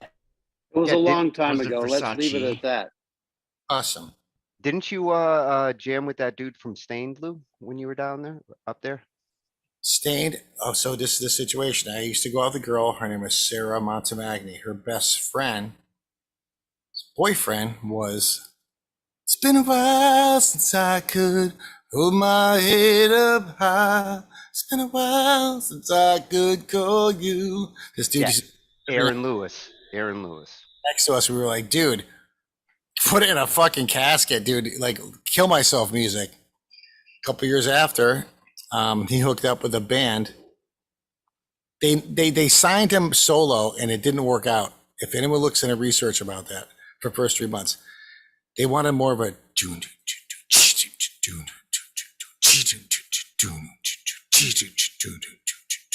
so they could play it on the radio. Once it went on the radio, it went, I think, gold, if I'm not mistaken. Well, yeah, he's big in the country world now. He is actually from not Springfield. The next He went to where he fit. Hadley. He's from Hadley, Massachusetts. He used to go to a bar called Elizer's, where he was dating the bartender, which was friends with my girlfriend at the time, and she introduced him a long time ago. Actually, funny story quickly. He had a party in his basement, and I went to had some food. I'm a greaseball guinea. I had a salami sandwich at Tony Luca's, the Baco's market before I went there, and I burped downstairs. I heard him go, "Oh, fuck, eat salami." That's like the highlight of my life. Bro. I heard that. The olfactory influence. And the famed story. I still think I can outsing him, though. Fuck him. That's why I think confidence is key, man. And my producer Yuma is badass, so he's better than their band. So we got him, Tony.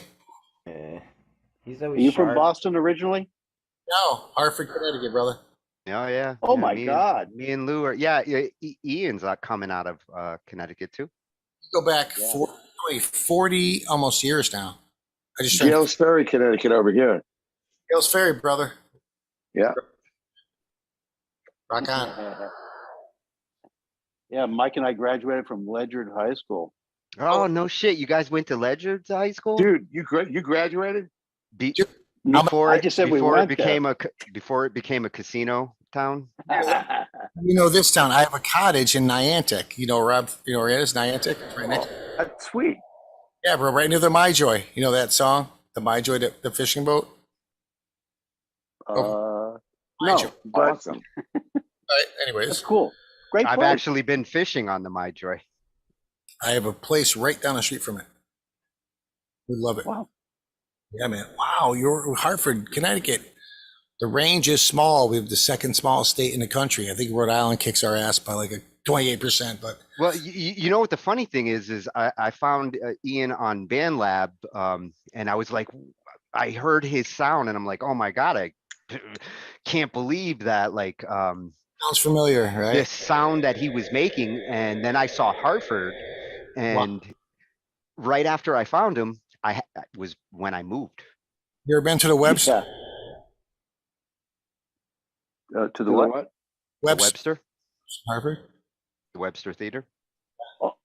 Oh, yeah, years ago. But I live way out in the countryside in Pomfret, Connecticut, which is like in the quiet corner. But I work in Glastonbury. Right near Pomfret. I'm in Coventry right now, so I know where you're talking about. North Wyndham, right near you.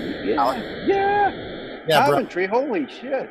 We drive through Pomfret all the time. We do the boys' school up there. I think it's up near the hills before the Mass line. He's up there all the time. Don't give Ian too much information, or it'll come out and he'll assess your cabin. All right. He's down in Niantic.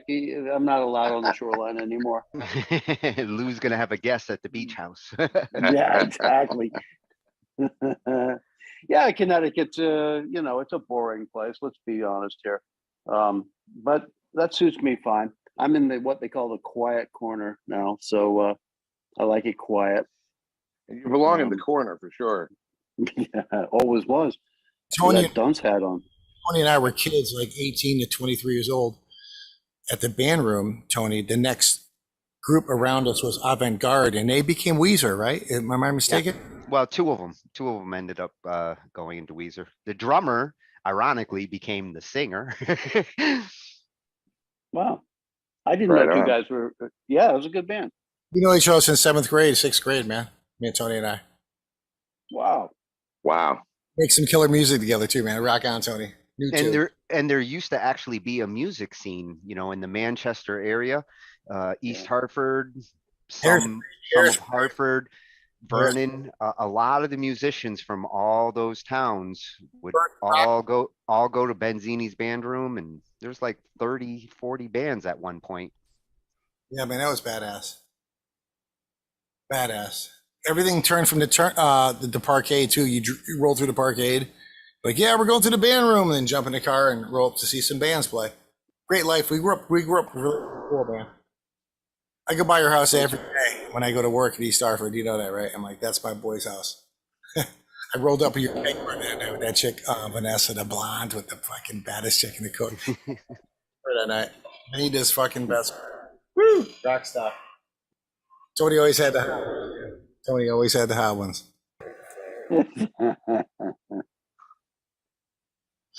I was in electronic music class with this fucking dude. He was in it for since he was 2. He threw me in his class because they felt bad for me, and we had a project due in a week, and I did it in an hour.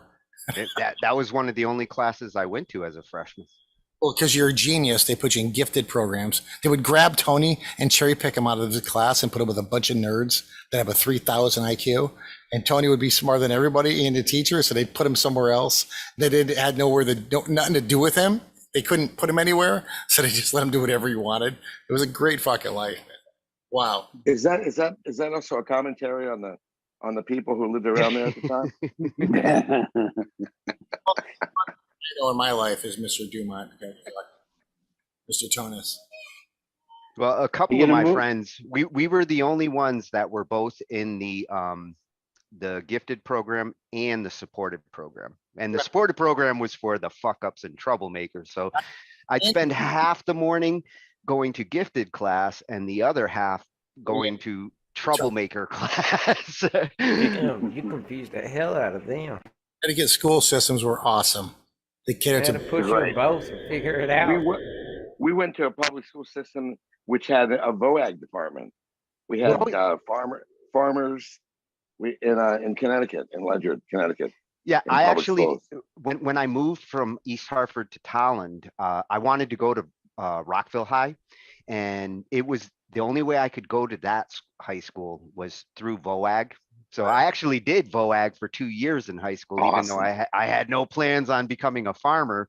But it was the only way I could go to that school. Dude, that's going to be such a skill during Armageddon, I'll tell you. No, I got 150 acres now. Knowledge will get implemented. Awesome. Hopefully not too soon, Just don't under forget a mushroom clog. Metallurgy is important too. Bury a fucking bus, dude. Mow it out. I couldn't wait to get out of Connecticut. Yeah, me too. That's why I went to Boston. And now I look back at it and I go, what a beautiful place. Why did I ever want to leave? I went to Emerson. I graduated from Emerson in Boston. I look back now. Oh yeah, I got some stories on some Boston. I had some girlfriends back in Emerson. Yeah. Lake and Palmer? Yeah, door knocker. And I had to go to Boston, and I got my ass whooped. The first door, dude, just knock, knock. Hey, dude, how you doing? Ass whooping. Don't care what you got to say.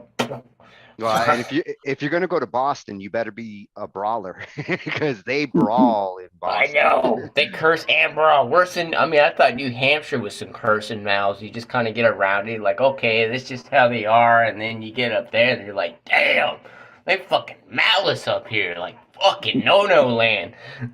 Go home with your head down, boy. I left Connecticut and went to New York to Manhattan School of Music. And studied classical and jazz with Timpanist for the Met Opera, Fred Hinger. Oh, that's how you learned your jazz in New York? Yeah.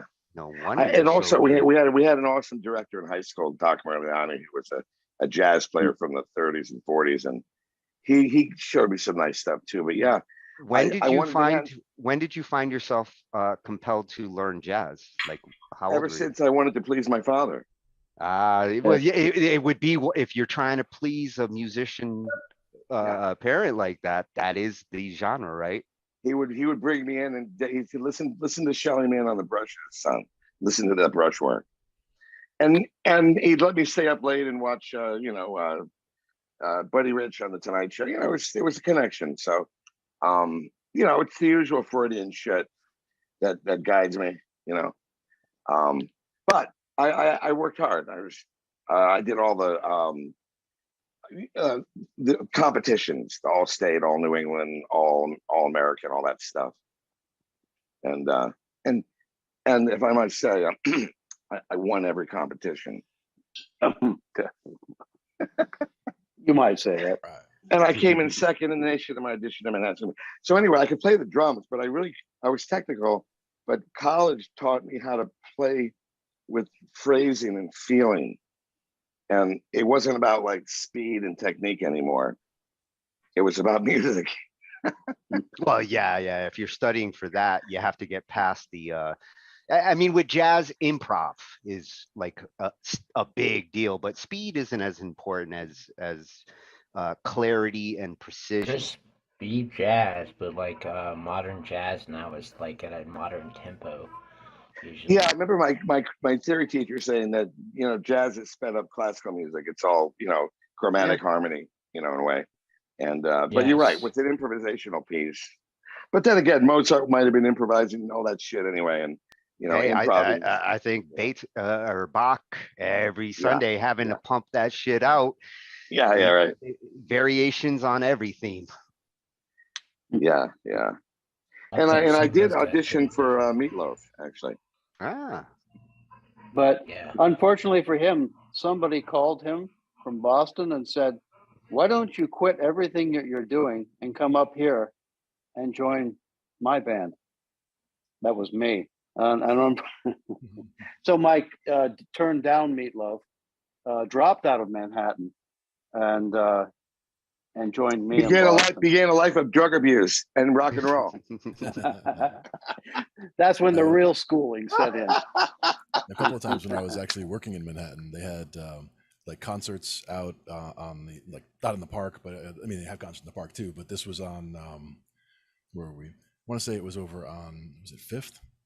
Somewhere over there. There were just places where you could just go out and walk around lunchtime and just see concerts, out in front of this church or out on these steps or out in front of this big building. Just concerts going on, people putting them on. Sometimes it's the Marine Marching Band or whoever or an orchestra or what have you. It was always cool to be able to just walk around. Always in the summertime, but it was always nice. I remember it's encouraging when you see musicians all around you performing out there like that. That's encouraging. I hope we get back to that. I remember seeing Philippe Petit at Sheridan Square. He's been out of work. He's the guy who did the high wire walk across the World Trade Towers. Oh, the one who I know who you're talking about. Yeah. I actually watched that. Like, is he gonna fall? He used to perform. He used to perform down in Sheridan Square in the summertime. I was just thinking of what I'm just riffing on what I hear, and it was pretty cool, pretty amazing. But see, the reason Mike would appreciate that is because Mike used to be a mime. Easy there. We don't want to reveal too much. All in one night. Now my interest is piqued. So hit his mute button, and you'll get a taste of it. First they came for the mimes, and I didn't say anything. I thought I was being ironic. Okay, anyway. Yeah, no, close. No, but he was actually a talented guy. I was. He could juggle. He had a devil stick thing. It's a stick with two wiffle balls at the end of each stick, and you had these two sticks in your hands, and you would flip this thing around. I think it's like a Chinese toy or something. But ancient Chinese war weapon, dude. Oh, so would you say you had a natural inclination to perform? Is that what led to like the music making? No, it's more like I wanted to know the skill of juggling and drumming are the same. Drumming is down, juggling is up, if you will. And so I felt that they helped each other's skills out. And plus I'm just really bored and I like juggling, so I just juggled. It's fascinating. And then performing was just basically I needed to make some money. So one of the guys Ian and I worked with, Ben King. Yeah, it's had a studio. Yeah, he had all this like makeup that he did this performance with, and he said, "Here, you want it?" I said, "Yeah, I'll take it." And it was a bunch of mime makeup. I'm like, better than a mascot costume, right? yeah, and I'm like, am I actually going to do this? Am I going to go out and actually try to like hold an audience without speaking? Is that even possible? And it was, because I watched Marcel, and I wasn't really a mime. I was a juggler, but I went down to audition at Faneuil Hall for this company called Where's Boston, and I went and I was competing with like all these other mimes and clowns, so I needed a good name because it's all about the name, really, end of the day. And I came up with the best name in existence. Which was? Oh, I'm supposed to say it? Well, if it's the best one in existence, you got to Okay, have right. it. Otherwise, Well, Bozo had the ultimate name. Well, Bozo's had a good name. He had a good acting. But ready? Boggles the Mime. You're not kidding. That is good. Thank you. And I became Boggles. And I got the gig, and I ran around Faneuil Hall and just fucked with people 4 hours a day on the weekends. And that's pretty much it. I remember one time coming home on the Green Line, and I was still wearing makeup, and the guy who was driving the subway, the Green Line, he wanted me to take the wheel and wave to his friend as he passed, because it would be like, there's a fucking mime driving the train. It's like a movie. Yeah, a couple of moments. Yeah. Mostly, yeah. I ran from mean people, and I learned a lot about energy. I learned that whatever you put out there comes back at you. So if I put out positive stuff, I get positive stuff. But if I fuck with tough guys, I can get the shit. I'm in Boston. I get the shit kicked out of me. Tough guys will fuck with you back, yeah. Yeah, because I'm like, I'm tough. Well, I'm tough. You're tough. I'm tough. It just escalates this energy. So one day I'll tell you some more stories, but I'm going to stop now on the. You're right. Exactly. This is being recorded. And, I know. Yeah. The mentality of putting out good vibes, that's just as important in the music making and the word writing as it is in life. If you take your music serious and what you put into it, the good vibes come back. I couldn't agree more. I believe that. Absolutely. So that's the most important part. You start a track, develop on it, but at the end, when you hit, well, for me, I use Auto Master. I'm sorry, Tony. And that's the moment where I listen to it and I say, thank you. I used it for the first 8 months myself. I know. Well, Ian, what did I tell you that Tony told us? I said, remember, if you do it right, when you push that button, it shouldn't be no difference because you've already mastered it properly. Mm-hmm. Right. If you did it perfectly, it shouldn't actually do anything. Yeah. I'm a long way from that point. Yeah, we all are. Well, so when you listen to the difference now, like when you are using it and you listen to the difference between what you sent and what it auto mastered, listen to the differences, and it will lead you to what you want to adjust in your mix.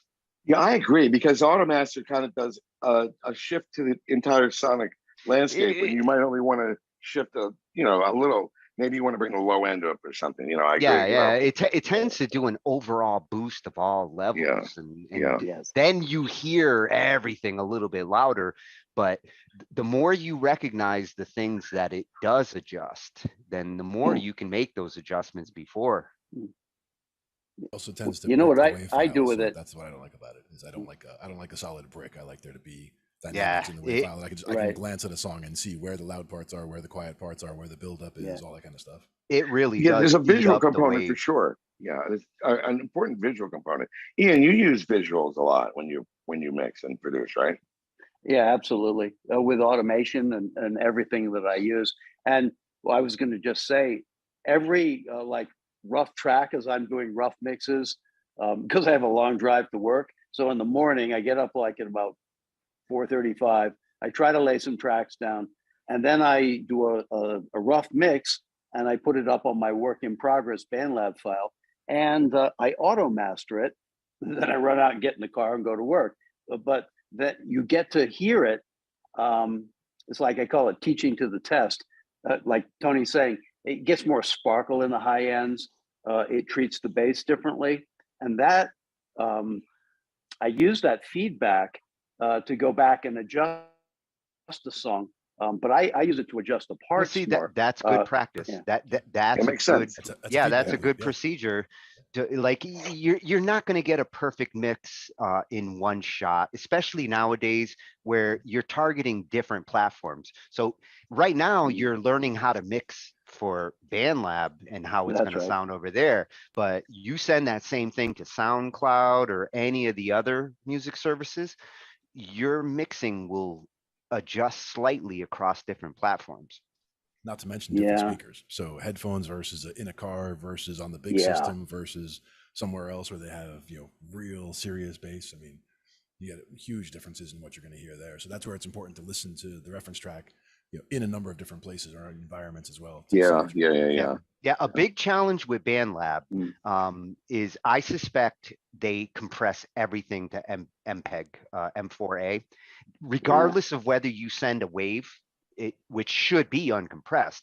I think when they store them in M4A, and no matter what, you lose some dynamics with compression, and that's why it feels like it's not as loud as it should be. It feels like it doesn't have the punch that it should, because it only takes a little bit of compression to affect the dynamics of a sound. So you have to adjust and punch a little harder or bring the levels up to compensate for the fact that it's going to get compressed with the M4A. When you upload to something like SoundCloud or some of the other services, they will take your uncompressed wave that's mastered, and it should sound the same there as it does at your house. And what Uni just mentioned, I did see somebody do an experiment with that, where it was, putting in a track where they had several things at different volumes, or a few different tracks, I should say. One that, where the source track was very quiet, another one midway, another one very loud, and did the automatic mastering and saw how it just brings everything, full. So it does kind of try to boost it on its own, which can be a good thing. But again, knowing what it's doing and trying to make those adjustments yourself is better in my opinion. Yeah, it's almost like just doing a standard normalizing. But BandLab's a little sweeter than that, because if you take your time, you can go in on a laptop and you can download stems, and you have the ability to download a 44.1 16-bit wave uncompressed, unmastered. You have to, it takes time, but you got to download each track. Here's a test for you.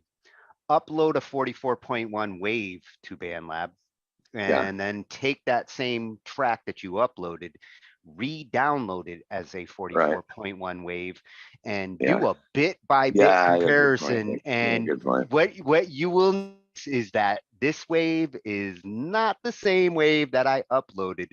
It has changed. And it means that they're storing. When they go to save it, obviously we're eating up their hard drives. They have a billion tracks on there. 50 million users now. Yeah. So it makes sense that they would archive in M4A. Tony, damn it, you're spot on. I've noticed something weird about BandLab, and I also know about image processing. When I do code, if you enlarge the picture and you're not in a vector graphic, and then you bring it back, there's a lot of loss. You'll see the difference. Wow. And you can compensate a lot of this, like M4A compression is not like really bad. It's not like MP3.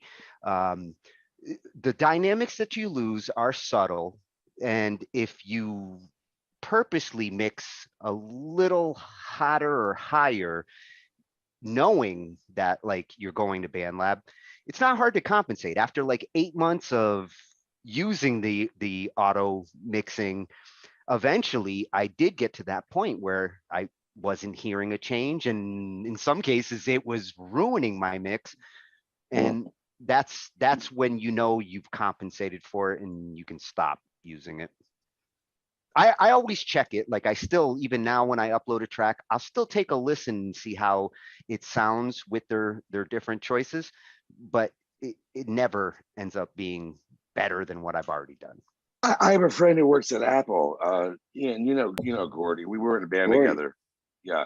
And he said that he thinks that the MPEG, like the 192, is like a line that you can't tell the difference. Yeah, it starts to.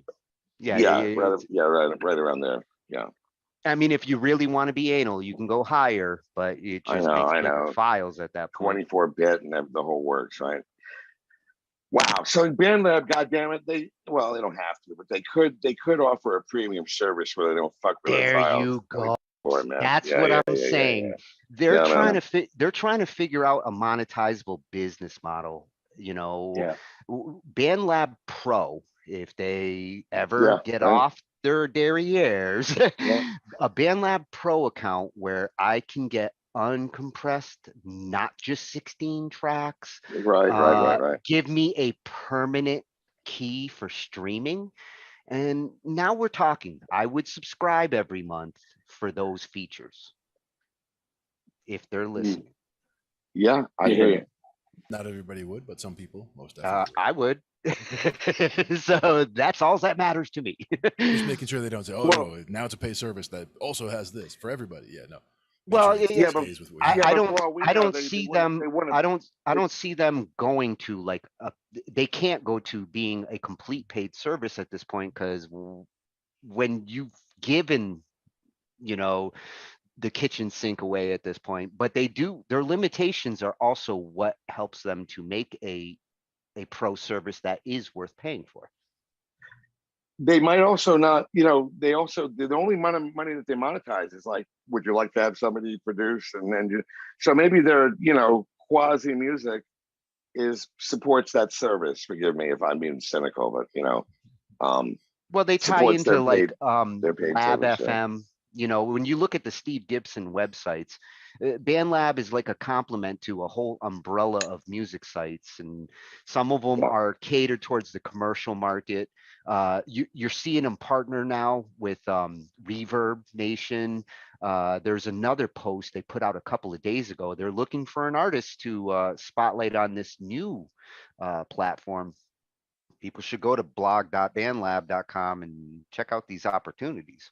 I've been on Reverb Nation through Facebook for years, and the one thing I don't like about Reverb is they only take like up to 5 meg file sizes before they make you pay. Yeah. So they have their way. 5 megs. That's an MP3.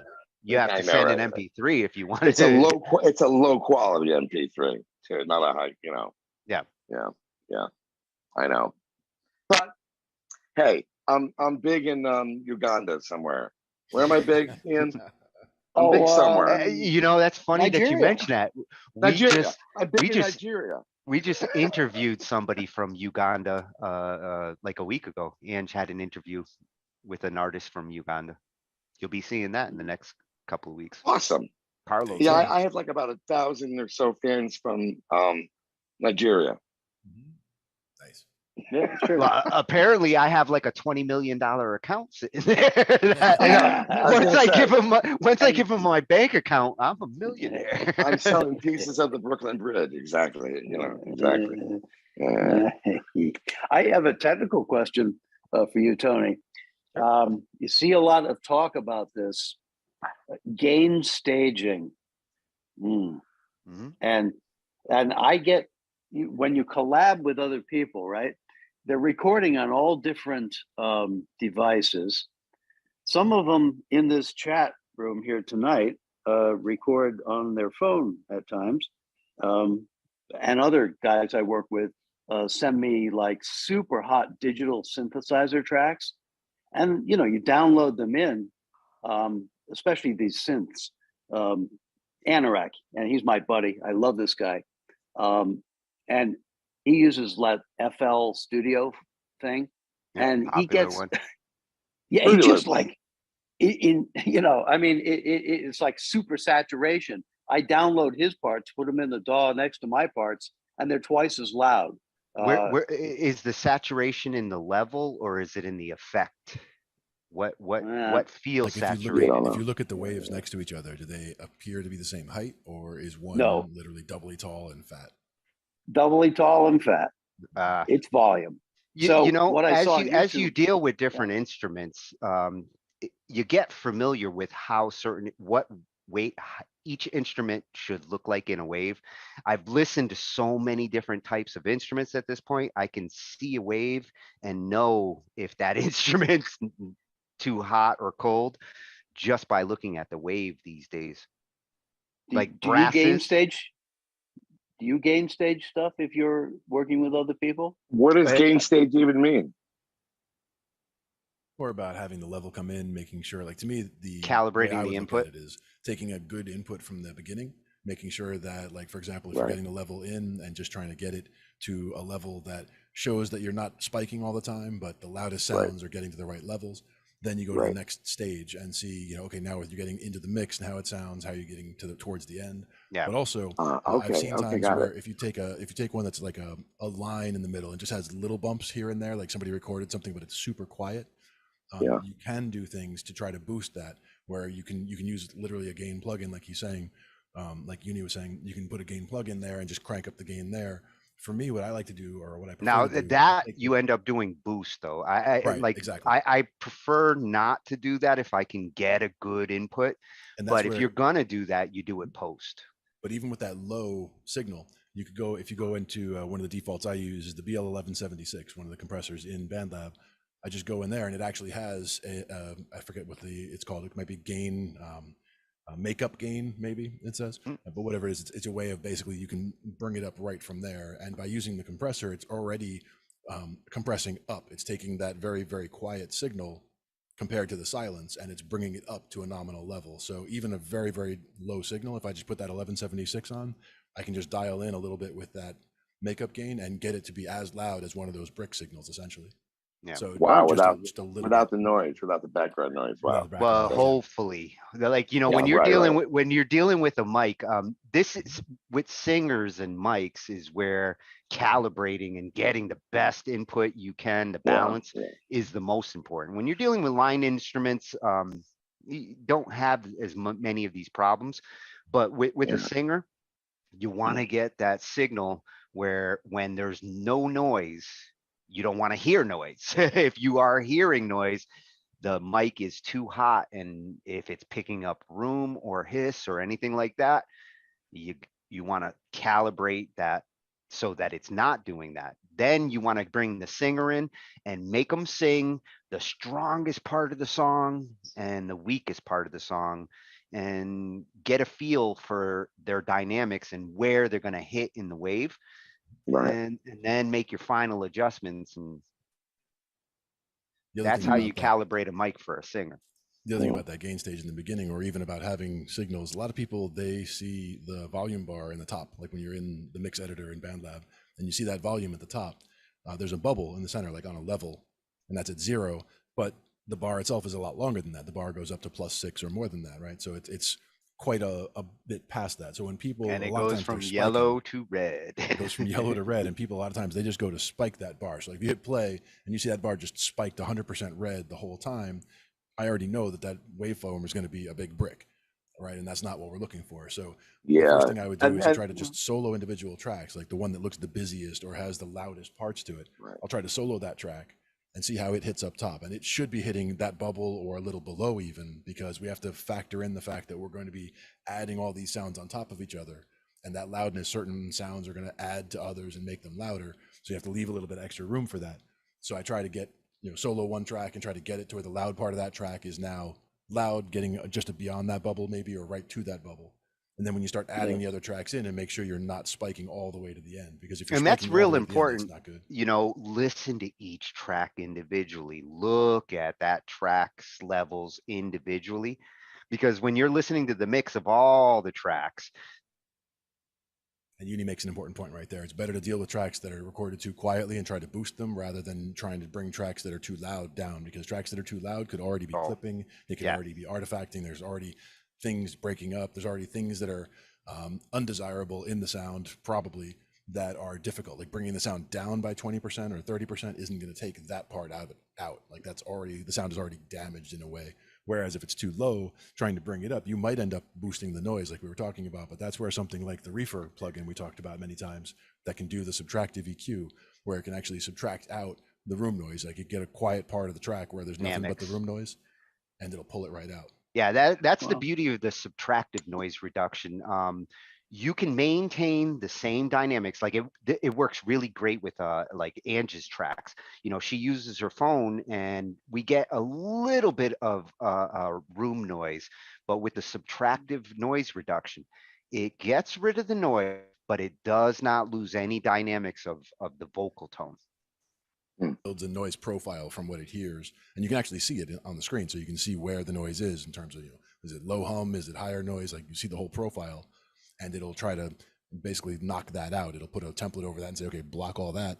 And then throughout the rest of the playing of the track, you won't really hear a difference in the parts where the voice is, because the voice covers so much more of the spectrum.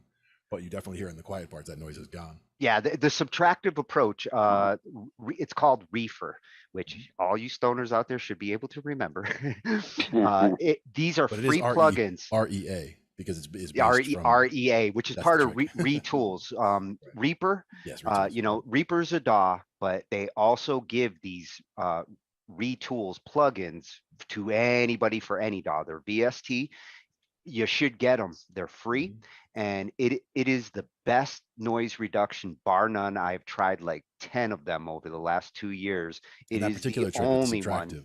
Is huge for anything that has noise. And I had a couple tracks right off the bat that one was a recording somebody had from, it sounded like they were at a cafe.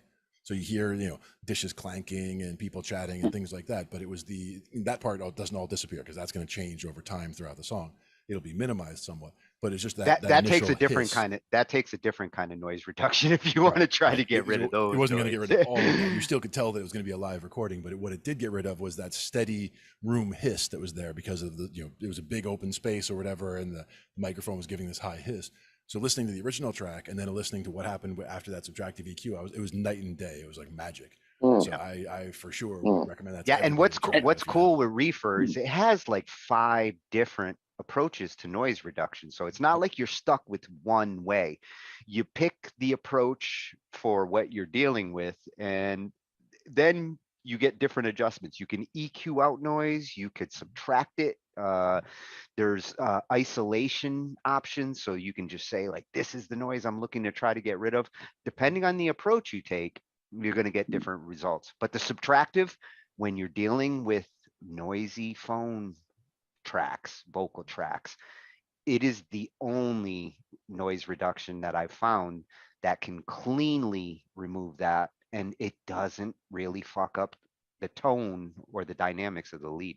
Another thing on the point you were making about different ways of cleaning things up is, let's say you take a track that's got a lot of noise and it's got a lot of problems to it. You could take that track and make multiple copies of it. And normally we don't talk, like, it's not a good idea to take multiple copies. But in this case, if you take multiple copies and say you low shelf one and you high shelf the other.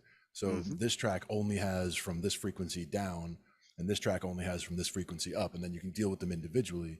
You can, literally EQ in just the low end of this track and just the high end of this track. That's kind of a compression like approach when you think about it. Doing it manually, and that way you're trying to get things, because sometimes just the presets or doing things manually or doing things automatically doesn't always get it exactly where it needs to be, but you can hear what needs to change. Like, oh, there's still a little too much rumble, or there's still a little too much hiss or whatever. You can hear what needs to be done, but maybe you try to make that adjustment and it makes the vocal disappear or has a problem or whatever. Again, you can take this track, put a compressor on it, take this one, do the low part, get that boosted, take this part, do the high part. You can break things up and work with each part of the spectrum separately if you need to for a particular track. And I want you to get these resources so that I can start singing and leave my air conditioner on. I'd like to be able to do that. You guys can probably hear my air conditioner on right now because it's like right there, just out of reach. Well, let me just check though with this subtraction thing. Is that one of the effects on BandLab that's offered? No. This is part of Reefer, man. Reefer. Only Reefer has this. Okay. Retools. REA Tools. Yep. REA Tools is the whole suite of the plugins, and Reefer is the noise reducer of those plugins. And these we would use from Cakewalk because we would bring those down. It's a VST. You bring it down, you install it into your DAW, and then you can use it over there, take the noise off of it, and then you can bring the track back, is what I had done with it the first couple of times. Nice. Yeah, BandLab does have a noise reducer. I'm not impressed with it, but not to their fault. I've never been impressed with any noise reduction plugin until I found this one. Uni mentions the gate, and you can certainly use a noise gate, but there are certain things like whooshing sounds that you can wind up with, and there's other issues that can happen with the gate, where and a lot of those you can adjust out if you really micromanage the attack and release. You got to do surgery to really get gate to work good with like the hissing that I'm talking about with phones. The gate, I tried that for the last 2 years, and anytime that the voice kicks in, you'll hear the noise and the voice come in together. Kind of depends on the person. The person, a lot of times, if they have like a sharp inhalation right at the beginning before they sing, like that can actually get the noise or the gate, kicked in, and then when their voice comes in, it's already clear and it's ready to go because it already heard that. Loses the dynamic. But if people don't do that and they just start right with the sound of their voice, then that first initial sound might be a little bit squashed, or it might have that little bit of a whoosh to it. But those are things that you can try, because certainly there are situations where you can just click on that gate or a compressor or whatever, and it can magically fix everything in one shot. But it's not something that you want to just automatically assume that you can, I can just click this on and it'll fix everything automatically. Yeah, and technically the subtractive approach with Reefer is kind of like a gate. When the cool thing with this method is there's a learn option. You check the box that says learn, and you play a part of the track where there's silence with the noise. All you got to do is play a couple of seconds of the noise without any singing. Keep that box checked. Hit stop, uncheck that box.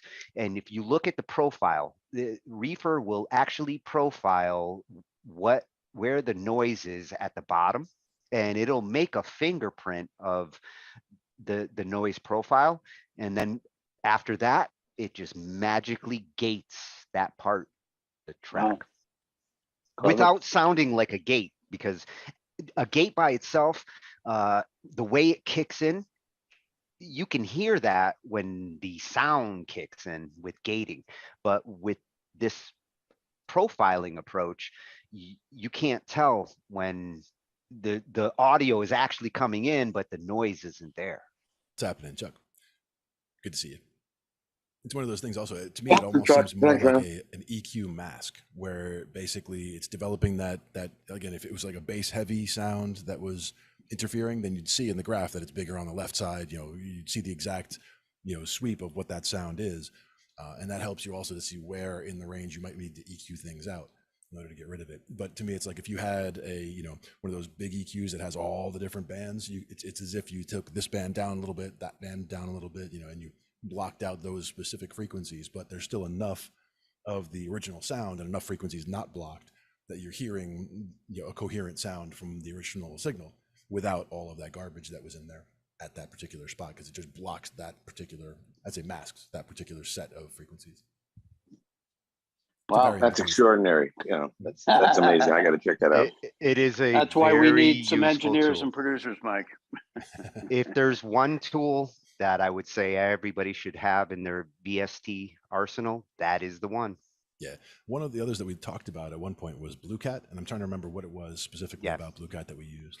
Well, Blue Cat's they do have a whole bunch of different plugins, but where I use them, well, I don't use them as much anymore, but they do have awesome overall mixing. The different presets, that's what it was. Like basically the Blue Cat's plugin, you can find a mix for every type of song that you play, whether you're trying to do like trap, hip hop, or rock, podcasting. It's got different approaches with mixing profiles that can save you hours. The reason why I don't use it anymore, I used to use it when I was still trying to figure out like what compressor to use and how to do the mixing. When you're new to mixing, plugins like this can help you to still get the sound that you want without having to learn everything. The only downside is if you get too comfortable with it that you don't go learn how to use compressors. And thankfully, I already was learning to use those things, so it didn't get in my way of learning. Presets are good, but you don't want to rely on them. You don't want to have, oh, okay, there's a guitar in this, so I just put on guitar preset and I'm done. It's like you want to still listen to the track and still see if that guitar preset is relevant to what you're trying to get in that track for that song. But it's a great place to start. And that's where those presets can be like, oh, this is a hip hop song, or this is a rock song, or this is a jazz song. Like just those types of changes can really make a difference to how the overall mix sounds and how you need to mix this more bass heavy or more treble heavy based on the overall sound you're going for that style. Yeah, I will still try running my final masters through Blue Cat sometimes. If I have a problematic mix where I feel like there's still some punch or something that I haven't been able to sort out myself, I will still run it through there and take a listen to some of their different presets to see if it helps. It's good to have as a fallback and a reference. A lot of people don't even look at just all the options that you have just on that one channel strip. I mean, all the options that you can put in Cakewalk, for example, just on one channel strip, what's there by default. There's so many things you can already do to the sound that a lot of people don't even go in and fiddle with. Like they say, oh, I need to get an add-on for this, or I need to get a new VST for that. But a lot of times you can just find stuff on the base channel strip that's in there, the default channel strip, to find, EQ this a little bit more bass, a little bit of this, change certain things on there. And even just adding just those couple little sprinkles of, if you need, okay, then get rid of that reefer to get rid of that sound, the extra noise in the bottom. You can carve that out or things like that. Definitely cool. Yeah, Cakewalk does come out of the box with like everything you need in the Pro Strip. And I think you got compressors, you got amp simulators, many EQs. And this is where we talk about Creative Sauce on YouTube. His stuff for Cakewalk, he's just got all of it in there. You could spend days watching Mike Creative Sauce on YouTube, going through all the different. He's got Cakewalk secrets. He's got getting started with Cakewalk. He's got all that stuff, and so many of them relate beyond Cakewalk, just in the theory that he's using. The way that he does things, the way that he's using different parts of things, the way that he'll do side chaining, all that kind of stuff. There's all kinds of things that you can. And these will also apply to Logic. Like these are more techniques, and thankfully, these plugins, they're all VST. Logic loads VSTs. Yeah, it's more approach and technique than it is the DAW. I saw this guy, I think on a related subject. His name's Lewis Cole. He's a really wild, modern, I don't know, drummer and composer. And he was talking about this program called Isotope. You know about that? Yep. You probably do. Yeah. Isotope has a bunch of great plugins. Yeah. So you've used those? You like it? Oh, the Isotope plugins. I'm still going through a whole bunch of them, but Nectar, when it comes to vocal mixing, the other plugin that I think everybody, especially if you're a singer, like Nectar just makes so many vocal mixing jobs that much easier. Really? How does it work? I mean, just well, a lot of it is just the presets themselves, but it's a whole bunch of different effects processors that are part of the plugin, and the presets utilize different things: reverbs, delays, choruses. What I like about it when you go through the presets is that they're organized for different kinds of jobs. Like there's a section on vocal effects or speech and podcasting, and there's a whole nother section on classic vocal effects, and there's mic simulators that can make a crappy mic sound like a Rhodes, or not to say that it makes a crappy mic sound like a $1,000 mic, but it does make a crappy mic sound better. Absolutely. You can do a lot of things just tweaking things. You can make like you said, you can make a cheaper mic sound a lot more expensive than it is. And also, if things are not well configured, an expensive mic can sound kind of crappy. Yeah. If it's not set properly. That's one of those things. Now we're talking. well, now we're my language. What do you mean the iPhone mic is state of the art?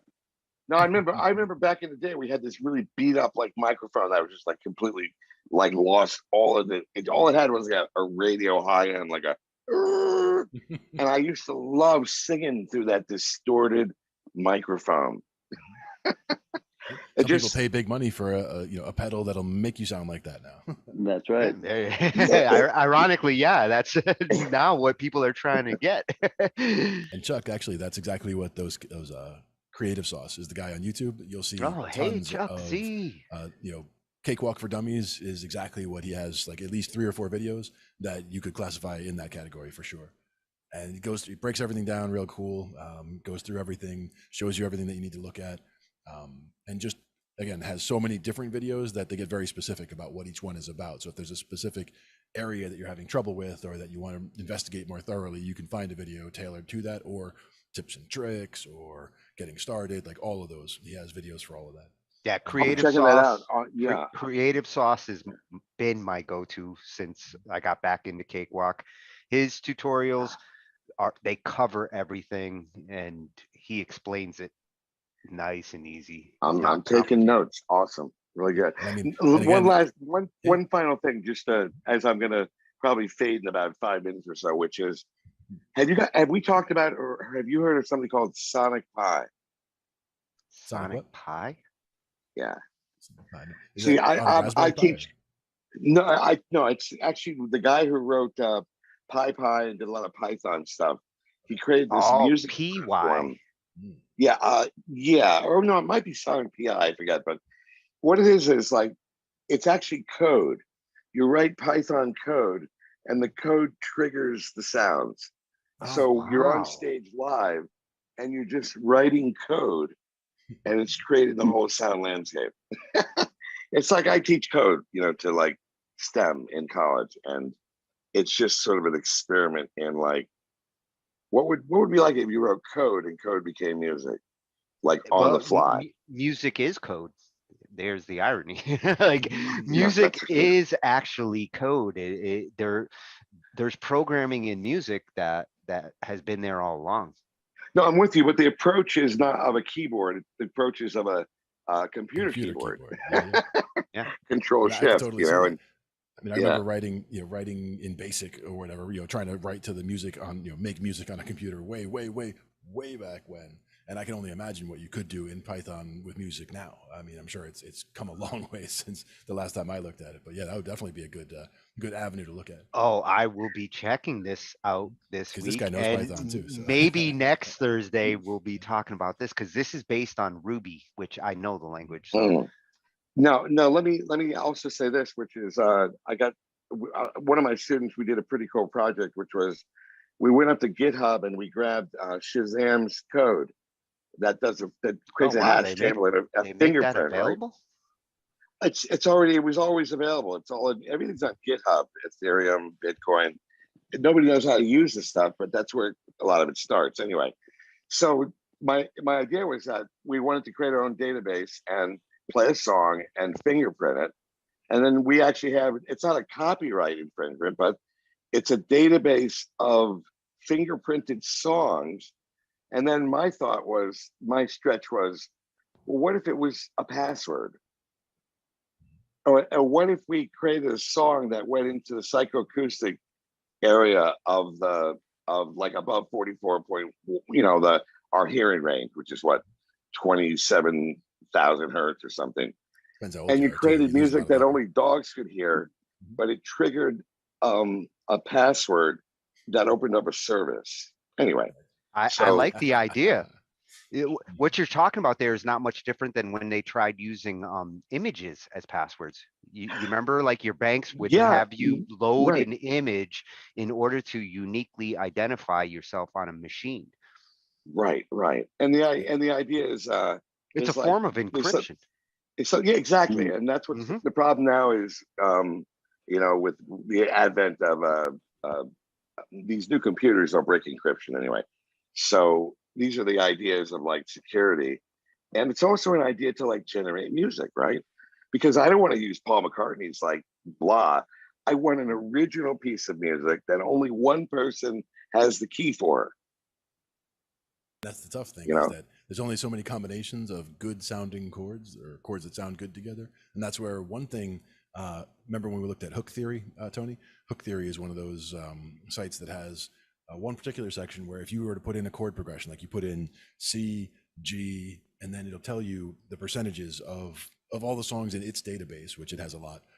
Wow. This percentage went to, after that would go to an A minor, and this percent it would go to an E flat 7 sharp 9, whatever. Like there's all these different, whatever chord it would be that would go to, but they have them all laid out. So a lot of times I'll go to one of the lowest percentage ones. So it's not a 0%, but it's some percentage of people chose that one, and you go hit that one. It's like, ooh, it's like sounds really bad. No, that's fascinating, because the AI can scrape, and one thing they've done is they've scraped sound and created all these databases for that. So, and the other plus they've taught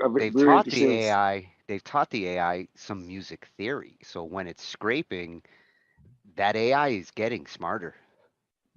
You feed every day you feed it music, I guess, and then its database grows each day. But you put it in training mode, and then you put it in performance mode. And the other really interesting thing is something called zero knowledge proof. I don't know if you guys have heard of something called zero knowledge proof, but it's another fascinating like area of like causing the transaction to occur where you're not giving away your information. Anyway, I'm doing a lot of this cybersecurity crypto stuff at work. So. Oh man, we could have a whole nother conversation. I didn't know you played with this stuff. I mean, I've been a programmer for 25 years. I don't play with it. It's my job. That's the kind of programmer that I've had to be. That's why I'm a college professor, because the students play with it. And I go, what the fuck are you doing?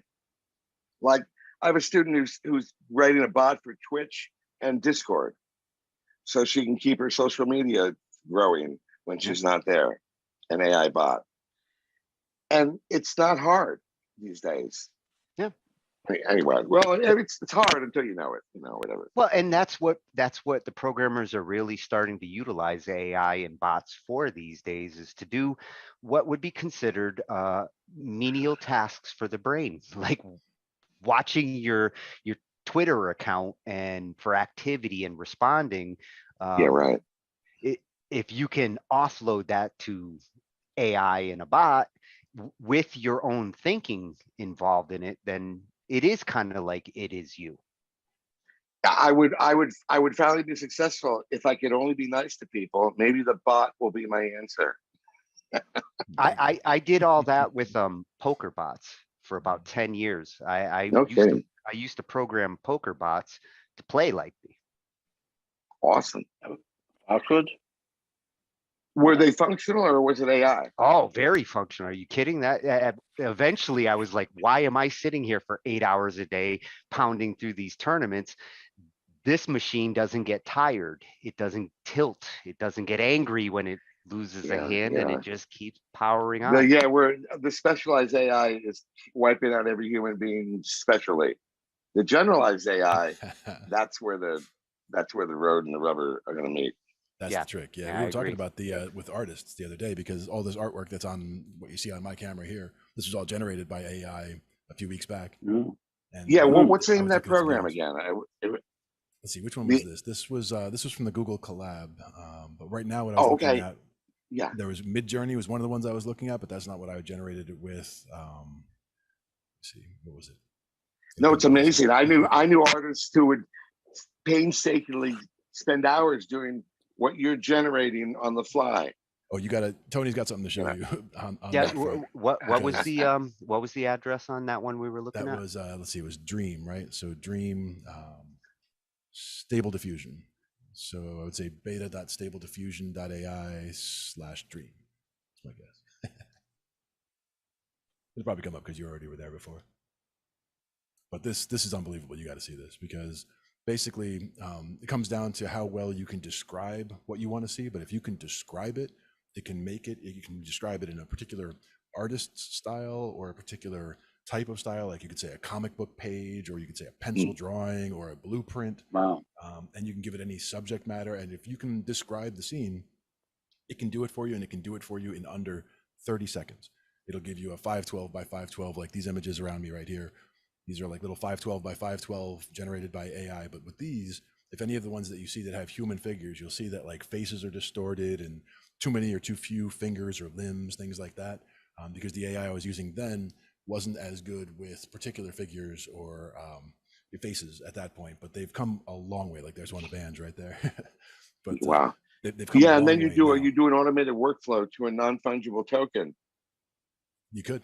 That would be the amazing way to do it, and that's where you could just be minting those out. Just steady. I know But it's with insane, this, but I think there's a cost for every token. There's, you'll be bankrupt before you. yeah, before you sell one, right? But in this case, the you actually pay also for each generation in this one with Stable Diffusion, and each dream, like it costs, I don't know, a tenth of a penny or whatever it is, but they give you 200 or so images that you could generate right off the bat for free. So they get you to, so you can just start cranking them out. But you can crank them out so fast, and just anything that you can describe, could be, a kitten surfing with a shark on its back, and it would literally, boom, like it'll generate that image for you in 30 seconds, whether it makes sense or not. Have you heard of OpenAI? Oh yeah, absolutely. That was what we started with, actually, where the Google collabs, that's where these were generated from. And that's where a lot of AI is like starting from these days. They're scary smart. They're doing things like I could talk to the computer and the lexicon will parse the language and write the Python code. Absolutely. I was doing working on the beta for that as well. With some of this artwork stuff, we got into some of that as well. And I need to get back into that because I started so many of those things all at once. I dropped that. I dropped it too. I got it and just sort of dropped out on that. Yeah. Same with the Google collabs, and I was generating all this artwork. I could have been, my computer could be generating this stuff all day, every day from that collab right there. But again, this newer one, just draws things so much faster and has, it's hard to describe how they've done it, but it's, again, any kind of style. Like Tony, what do you think about those Ansel Adams images? Like I'd said, okay, Ansel Adams. It definitely brought in his style. I'm seeing some Dolly. I'm seeing some Salvador Dali. I can't bring up the page that I brought up the other night. No problem. Let me see if I can find it here. Keeps taking me to GitHub.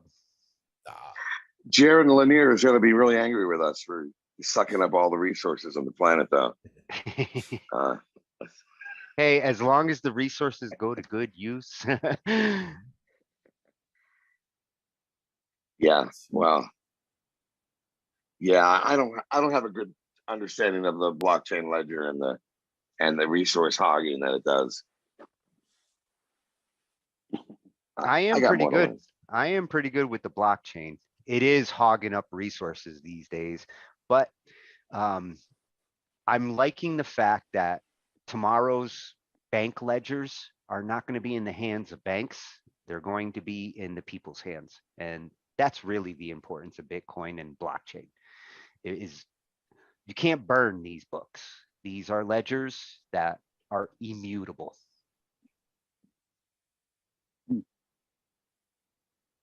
Yeah, and thoroughly distributed and replicated, so in fragments all over the place. So you can't attack one server and do any damage. You can steal money. It's not going to stop people from stealing money, but it really does start to define what money is as how much is out there, because there will only ever be 21 million Bitcoins by the end. And the fact that it's finite makes it more valuable as a currency than everything we're using as currency at this moment. Yeah, you get into a huge philosophical conversation though about what is the value of money and its the stability and yeah, way beyond us tonight, I'm for sure. I mean, but you spark my mind when you say that, you know. Well, that's the bigger question.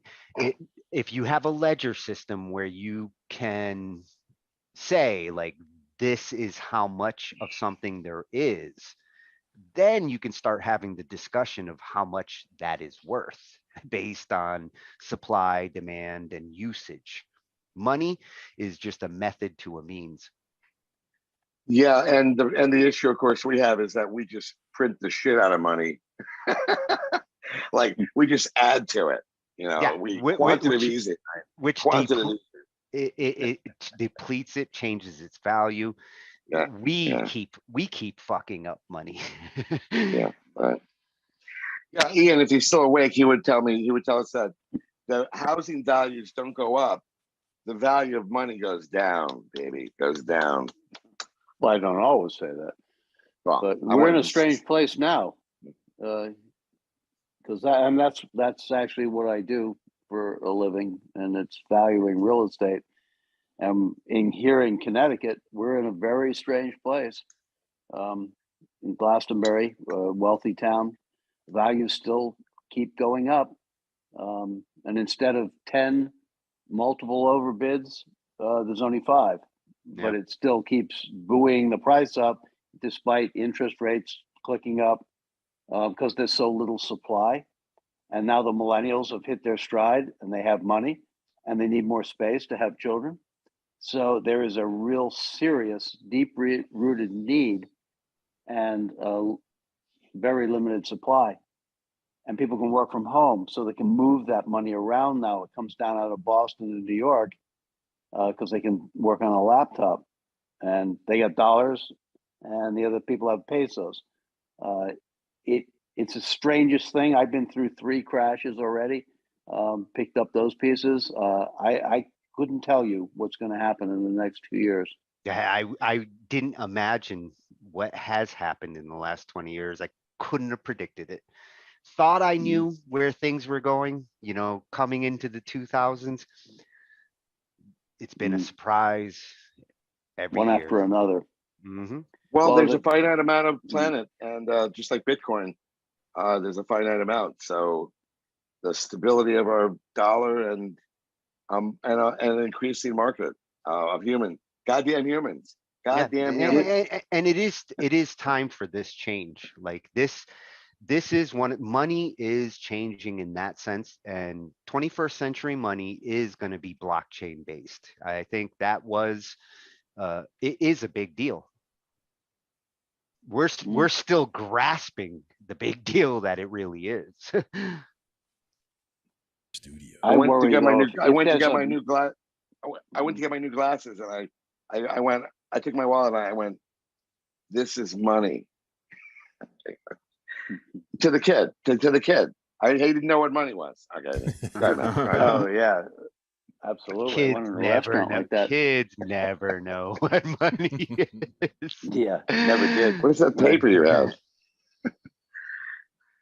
So this is that stability AI program we were talking about. It's Dream Studios beta, and it basically allows you to type in a phrase like this with you can say I'm looking for a dream of a distant galaxy by a certain artist style,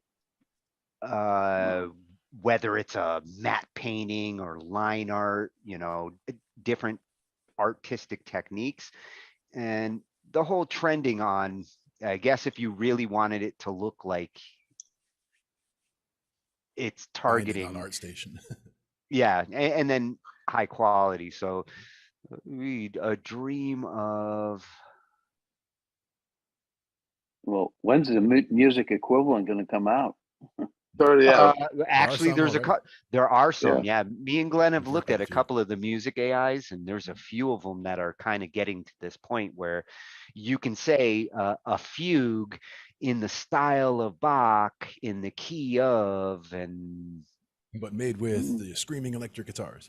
Yeah, made to sound like a metal song.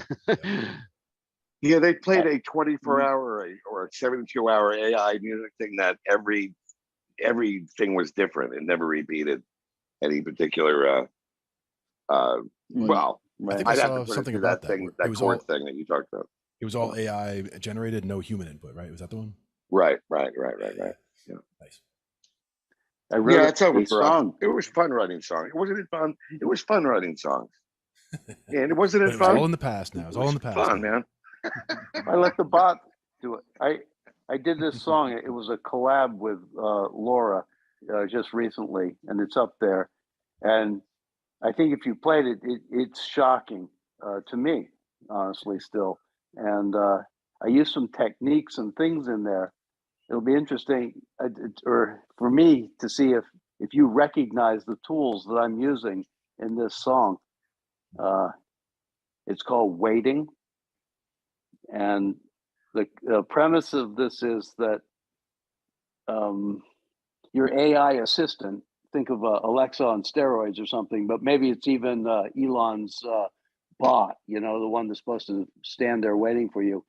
Sure. You're at work, and so the bot goes through all of your music, absorbs it all completely, and then from that pulls out all your favorite, the instincts, the moods, everything that you like, and it knows Your how many style, times yeah. you've played it. It can tailor the music exactly to you. And then the joke I put in there, it's the way it's written up in the description thing, and it says, and learned how to play the guitar. And so she's waiting, that's the name of the song, for you to come home because she wants your attention. She will not be denied. And this is her way of. And one day you'll find true love. Keep going. Yeah. Keep going. It will find you, Mike. It knows where you live. Here's a picture I just generated of a sign of things to come. Wow. In style of Picasso with a canvas painting. And apparently we've got a lizard queen or something. I think it's a short scale bass, a very short scale. No. When you said musically, I got curious. Yeah, it's great. That's amazing. But yeah, this is cloud rendering. Like if I tried to do this with my video card, this might be a possible future music instrument. There you go. Seeing into You the just got to future. hang that stuff in the Met. No one will know the difference. Oh, it's true. They'll pay for it. I meant the MoMA. Sorry, the monitor. MoMA.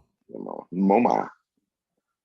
And that's the thing is depending on the style, like you could say, anything there as far as different people to get all kinds of different styles. If you wanted a cartoony style, you can go with a cartoonist. If you wanted yeah, I did Hanna-Barbera the other day. Yeah. I was even thinking Norman Rockwell. Sure. I wonder if can you bring in like writers like Kafka and Sartre and all the depressed French people. I think it's more based on what it knows. Like it's on the library set or the data set that was trained on, and the data set it was trained on contains all this real artwork from real people. So like if you were to take something that exists already, even if it's an image, like we could take that same idea where this is pretty cool because it totally is something musically, right? Oh, and that's very Norman Rockwell. Look at that. You could do 100 of these, put out a Norman Rockwell lost art book, and no one wouldn't know the fake news. Well, see, that's what you're going to start to see is that blending of like reality and virtual reality. Deep fake. Give them an Ansel Adams deep fake. And it could be doesn't have to be some sign of things to come musically. It could be more of because that would be more of a landscape thing, right? So pick an area, and just by telling it that, like it knows that Ansel Adams, it would be a black and white thing. It knows it would be photorealistic. Like all that stuff is built in or kind of baked into the data set. They have the styles in a whatever a checkbox list somehow. How about Niagara Falls? Niagara Falls by Ansel Adams. Niagara Falls.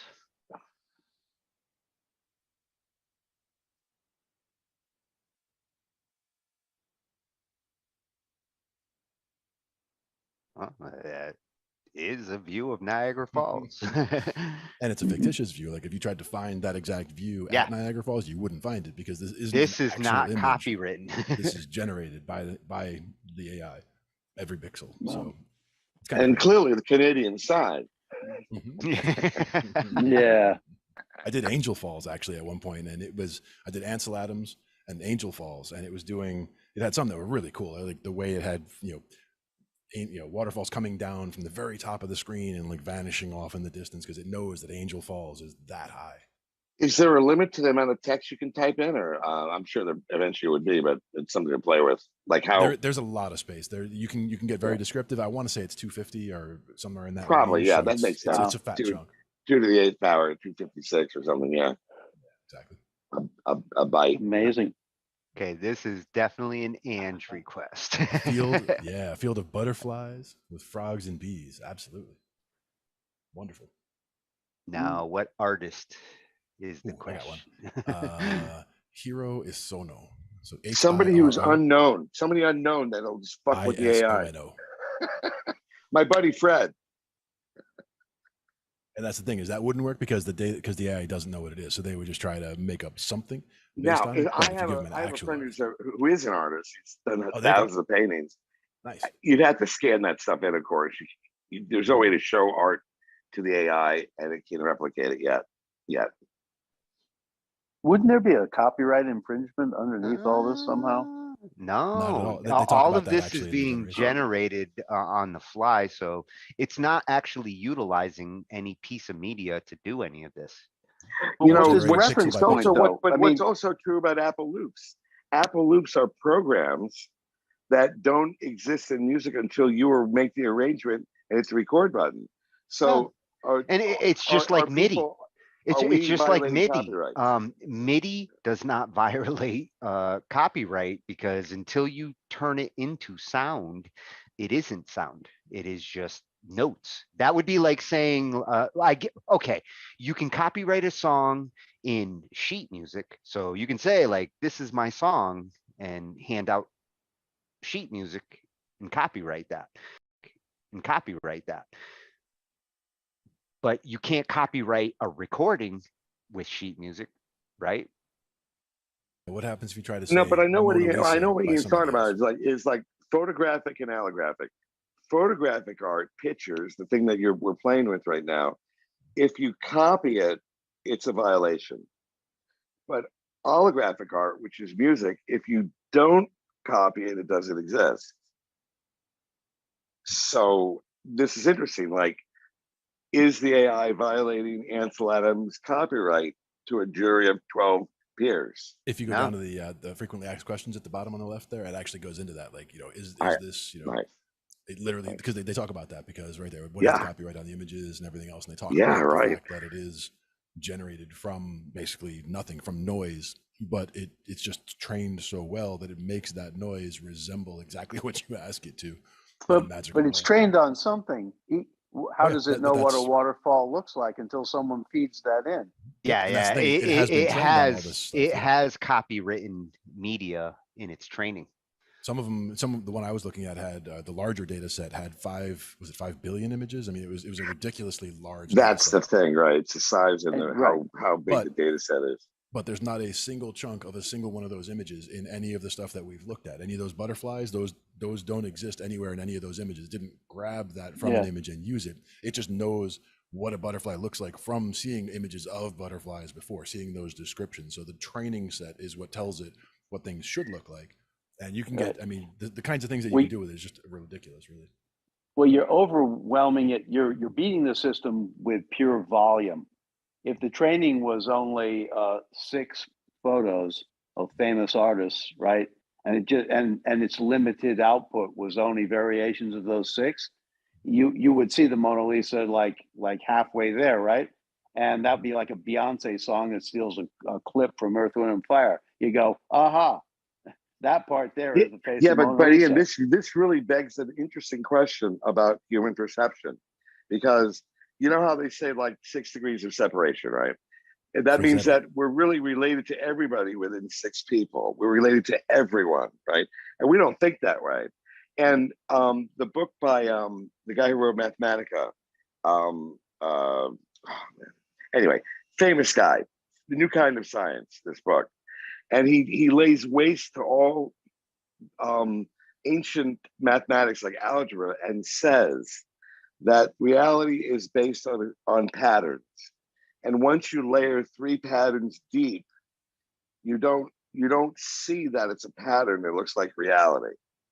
So the question becomes, how many patterns are needed, Ian and everyone, to before create the pattern something that blends into something new? for it to look like, right. Yeah. Well, that's how I write every song. Wait a minute. No.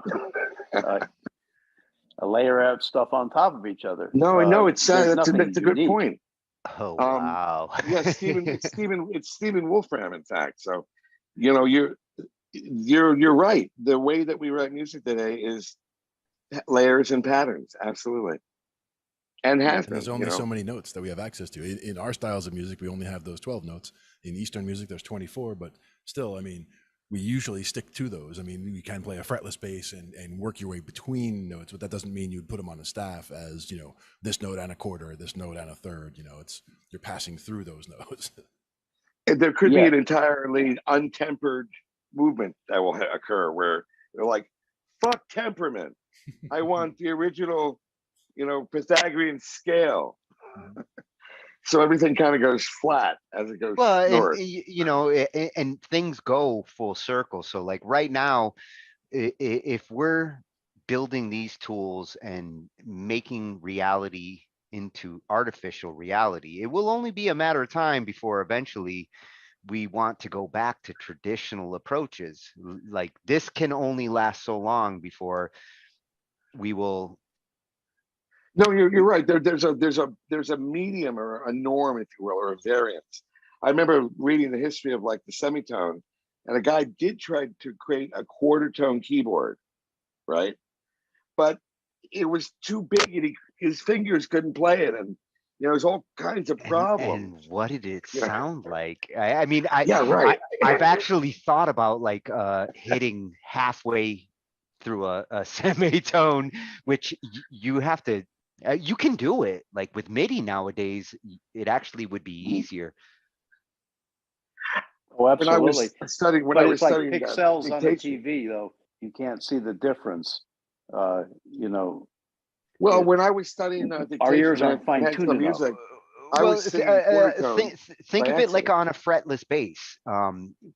When you hit in different parts of the fret, like you're not hitting a perfect C if you're not hitting it right in the middle, right? Like you're shifting the tone a little bit by hitting it in a different area. Like part of the way they can cheat with that is by doing that warble back and forth, where you're kind of going from a little flat to a little sharp, going back and forth over tremolo, or a pinch, or a pinch, or a bend.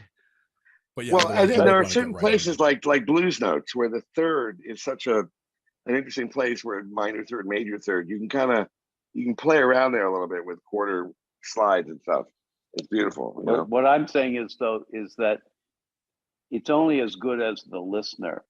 And if we can't hear the difference, the average person struggles at this point in the culture with one note songs. Never mind the one note is in two. Wait, time out. But we have to entrain them. We have to entrain them to the new music, because let's face it, before temperament, we can only play, or they adapt to it. We can only do Gregorian chants. If you played a third, it was a devil note, and then they tempered the piano and they brought thirds in and 8 octaves. So we could train people. That's it. Nothing but quarter tones moving forward. In everything's going to be quarter tone. But if you look at the way things are going, things are literally getting more stupid simpler each day. Simpler. We won't call y'all stupid, but more basic, music is getting simpler in some regard. Yeah. Oh, absolutely. And in other ways, it could be more complex, but it's not what Bach was. It's not that level. It's not what Indian music is, with multiple time signatures and 16 tones, and even the way you move between them. We are getting to a point now where it's a person screaming over something, and then you put Melodyne on top of that. It to my ears, but the art may be shifting in other ways. It may be going into like lyrics and other places that I don't really comprehend as well. But I hear it from a purely musical point of view, and maybe I need to get out more. Well, a lot of the classical music was very instrument driven, and like vocally driven music is really something that we've seen in the last 300-400 years. More we had to in the invent the last castrati 200. first. We had to invent the castrati before we had those beautiful high notes. Well, and we had to electrify instruments. We had to get microphones in front of people and a whole bunch of things. And now you're seeing the change in the music that gets made as new instruments come out, new sounds get discovered. Yes.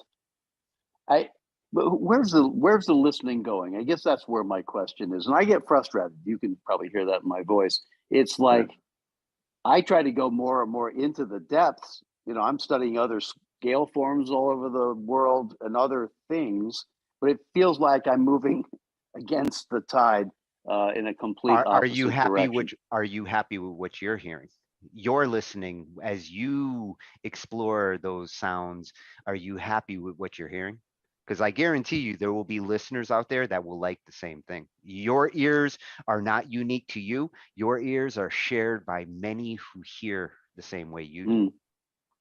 And because we've had maybe some shared experiences too, they can relate to some of it and be open-minded to, because I'm trying to go into a world focus. Same here. Yeah. Like the world music scene in 21st century music is where I want to be. Right. And that's what I want. But I'm very frustrated that, like, even on BandLab, there's no category for my music anymore. Well, don't be frustrated. Feel complimented by that fact. Just pick whichever category it's closest to, and just go with it from there. You don't. Yeah, but let me feed your frustration. You're absolutely right. You're such an instigator. These fucking kids, they want to play games, and the music is in the background, bro. In the background. Yeah, but that music is breaking up. that music still feeds their games. If they didn't have that music, that game wouldn't be as fun to them. Oh, I don't disagree. I'm just saying it's not the only thing they're doing though. It's an add-on to the visual experience, and they're much more visually oriented today. Well, and there music you go. is dying, Ian. Dying, man. Well, tomorrow's music won't just be sound. Tomorrow's music will be multimedia. We are in the multimedia age. You want to focus on your sound. You want to think about your visuals. You want to think about the whole listening experience, because it's not just about what you hear anymore. It's about what you're seeing, what you're hearing, how you're feeling. You know what? I'm going to shift to the psychoacoustic realm, where no human can hear what I play, but only the animals. Only the animals will appreciate me. You just see a whole bunch of ears going like. You start playing the dog in the corner, the ears just pop up. What? Well, see, how do you off in the other room? How do you know if you were to use those high-pitched whistles in a song? How do you know it wouldn't influence humans that were listening to it without them even knowing?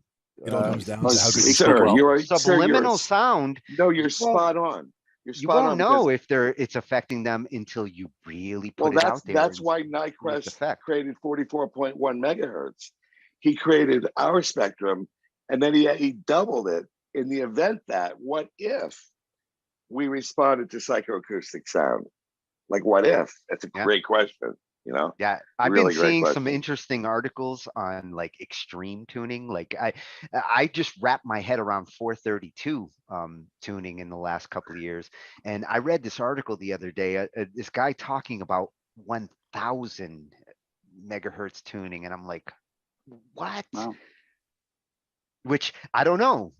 Like I don't know. Maybe there is something there. I do have one thing about the different tunings, right? Like there's the 440 and there's the 432 are the two that you hear about most often, right? But if the idea is if you cut those in half and you keep cutting them in half and then half and half, those are the octaves going down. With 440, once you start going down, 440, 220, 110, 55, you're done. Yeah, 440 no more cuts even weird. numbers after 55. But if you go Well, to you know what the 432 is, though, right? You know where that comes from. That's the God note. 432 is the vibration of the universe. But that's the Pythagorean system, the original system that he wrote. A440 was A432, and then it shifted up to A440 over time. Or they made an agreement when the decimal came on board. We used to be in base 12. We were not in base 10. We're in base 12, and 440 is for decimalites. I'm getting all angry now. People who want to shove everything into my point wasn't base even 10. about the 432 though, and the 440. The idea is that if you take the 440 versus 432 idea, right? You get down to 55 from the 440. If you take 432 and you start cutting in half, you get down to 54. So 55, 54, pretty close. That means you can get down to 27. So that's even lower, odd number. But if you went up to 448 instead, then you start cutting in half and in half and in half. You go 448, 224, 112, 56, 28, 14. So you get all the way down to 7. So you get all the way down there. So to me, that one is the one that gets the most, the furthest down to the lowest frequency that you can possibly get to at that point, 7. I think 27 was actually the frequency that Pythagorean started on and he built from. He built on a trinity of trinities. That's one of the lowest ones that the human ears can hear, because between 20 and 30 is where you kind of cut out at that point. And right. More and what we did is we wanted to make 8 octaves sound good. So we took the 1 octave and made 1/12 split between every note. Yep. And sure, you could play in any key, but every key's out of tune. Yep. And then how do you feel about things like the Taylor tuning, I think it was, where he's doing things like this one's the G on the guitar is a little bit sharp and the B is a little bit flat, or whatever he does there. Right. The Taylor tune is beyond me, but I do know that they used to just try to create a piano in the key of C, and it didn't sound good in any other key. It only sounded good in that one key because it was tuned properly. You know what we will do one night, Glenn? We will explore the tunings, the different ones. Because we can actually detune the keyboards as well. Like we can say, adjust this keyboard down to 432 or up to 448, and we can see what the different things sound like through the different octaves. Yeah, that's the beauty of being in the digital age. Like now, it's really easy. When I tested 432 versus 440 on my keyboard, all I had to do was press a button, change it, and listen to the same music tuned down a little. And did I like it? It's very easy to compare 440 and 432 with my synth. Guys, there's a crazy geometry mapping to the frequencies in that when the Pythagoreans created the music system. It's an insane thing where the geometry of the gong, of each of the hexagon, pentagon, sextagon, create a frequency that is the harmonic series. Yeah, but the platonic solids. If you take the interior angle of a triangle, that's 180 degrees, and you play the note 180, the frequency 180.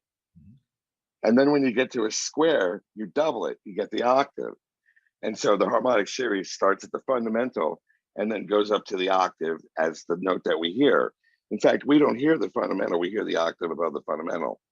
The crazy part is when you do the next gong, the pentagon, it creates the fifth. It creates the fifth in frequency.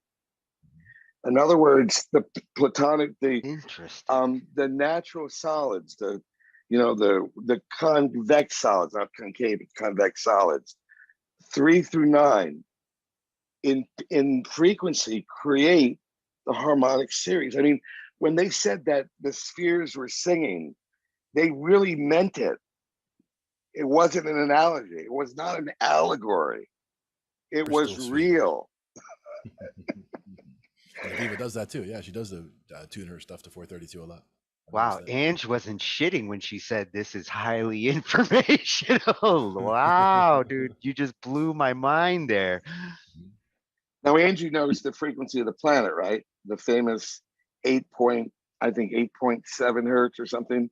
I like to think Ange is the frequency of the planet. Yeah, that's awesome. The Schumann frequency. There's a frequency of the planet which is about 9 beats per second. Like,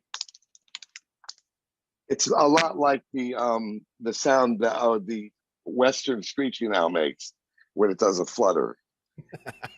It's in harmony with the sound of the planet. I'm telling you.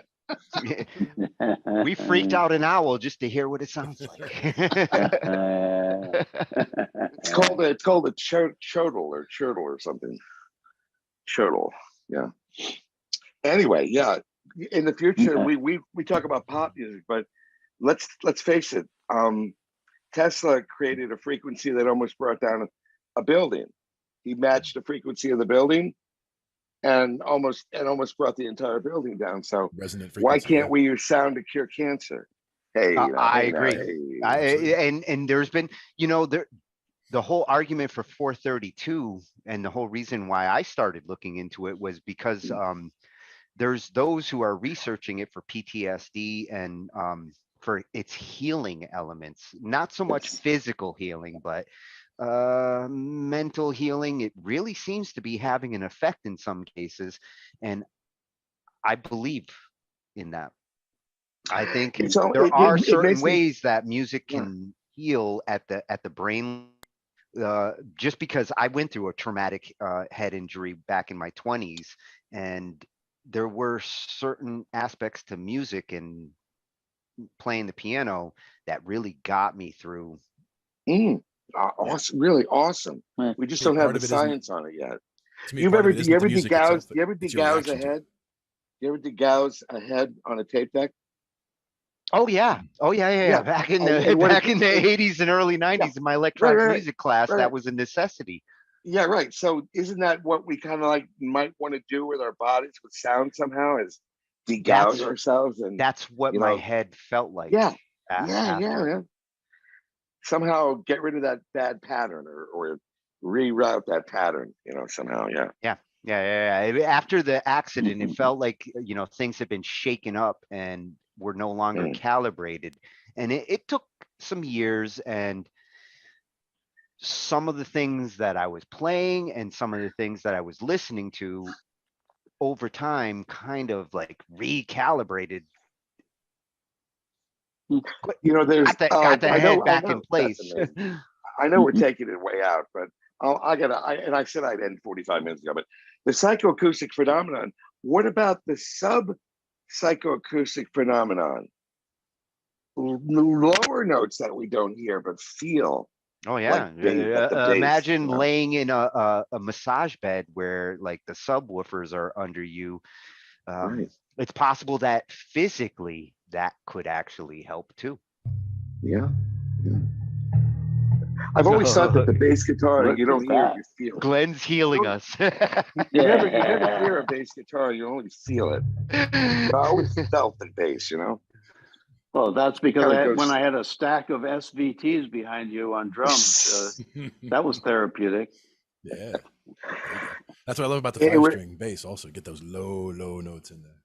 And plus, before we had grounding on the amps, you made me turn all the amps on and off. And I always got shocked, as I recall. Shocking. James Bond. All right, I think we solved all the world problems. Yeah, we've wrapped that up. Hell, at this point, we're tackling the universe.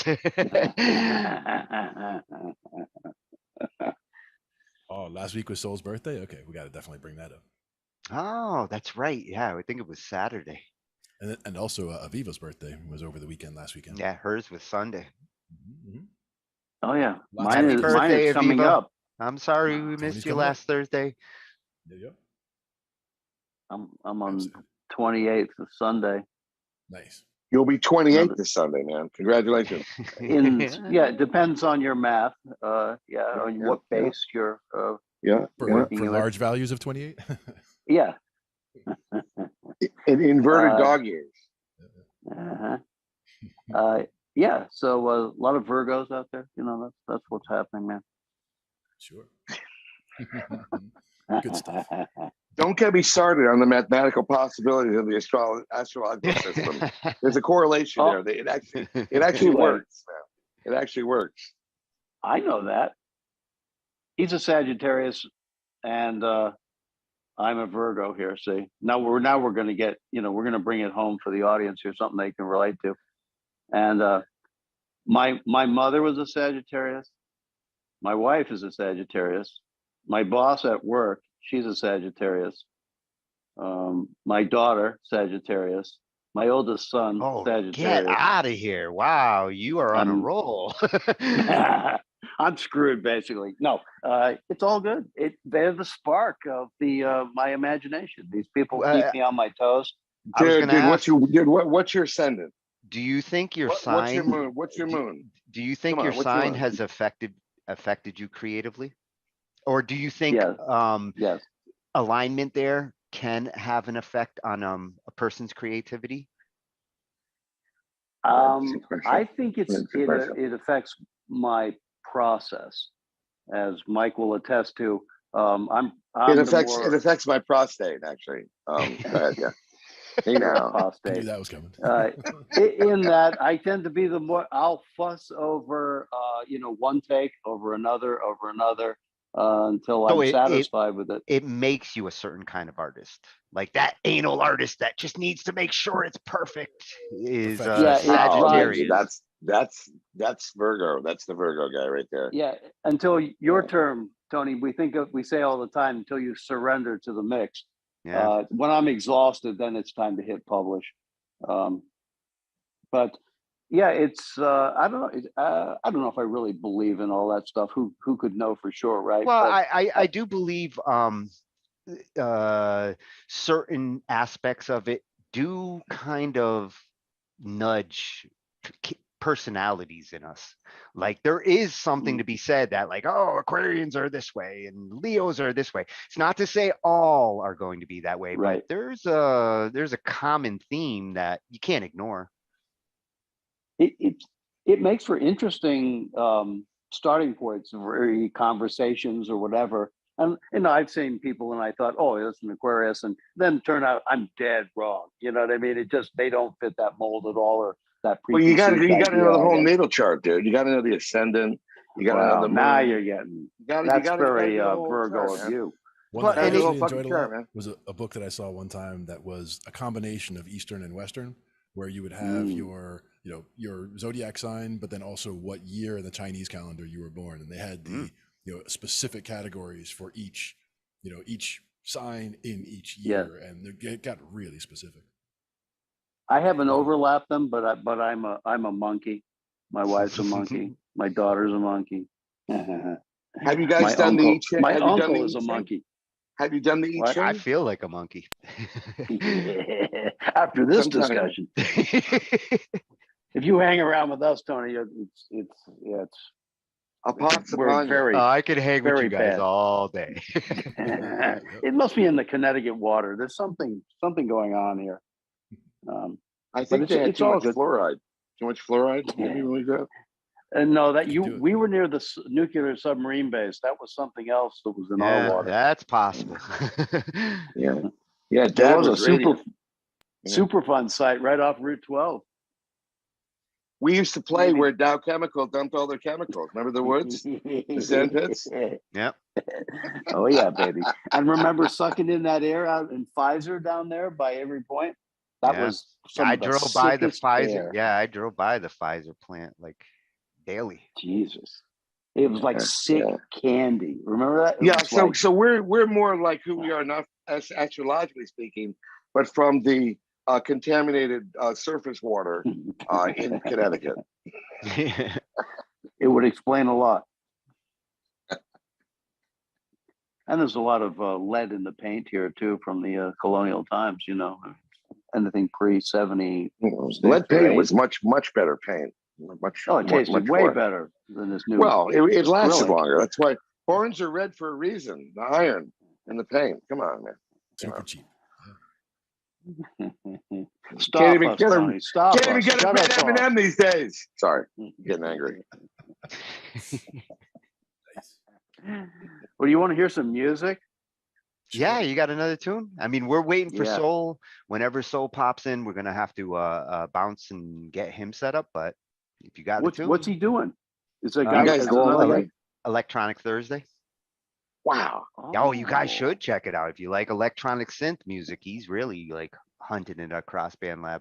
And he's in Australia, my so God. this is like afternoon for Oh, him. I see. Oh, I- God. Yeah, you, yeah, so he- cool. he's You go probably all Way to night. go, guys. he's probably getting Way out to of work serve. right now. Way to serve a global community, man. Wow. Oh, Awesome. Ange is the world. Yeah. We are the Wow. world. Yeah. And we just did a world song. It's literally in the title. It is Nice musical cue there. Yeah, yeah. Well, if you guys, want to hear that tune? Go. Yeah, on. yeah, I'll play. We'll go back to the AI theme that I was explaining. I want Mm-hmm. to get your impression on this because I use a couple tricks in this musical tricks. They don't have the sound ideas that you have, and how to manipulate the DAWs and stuff. Hey, you know, it'd be cool if you could play that music and then it would AI a conversation. We're getting there. You know how you enter the conversation, got a picture? Anyway. Yeah. And it's called waiting. And let's see, if you go down. Is it on your page? Yeah. We'll see if Tony can find it.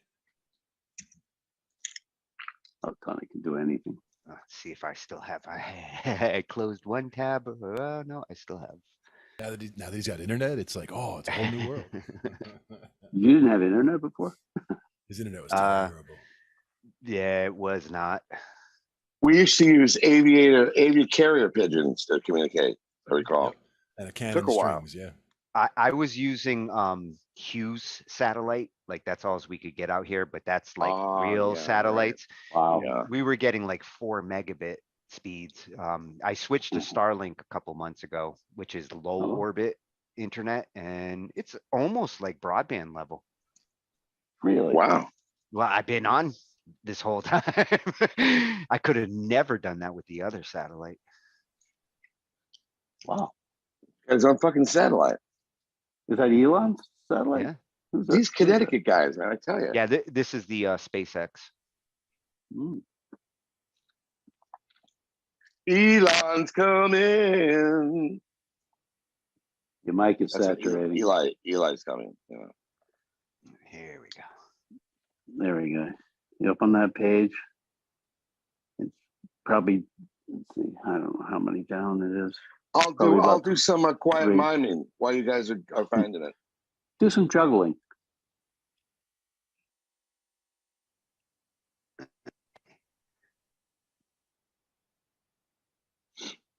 What am I looking for? It's called waiting. You'll see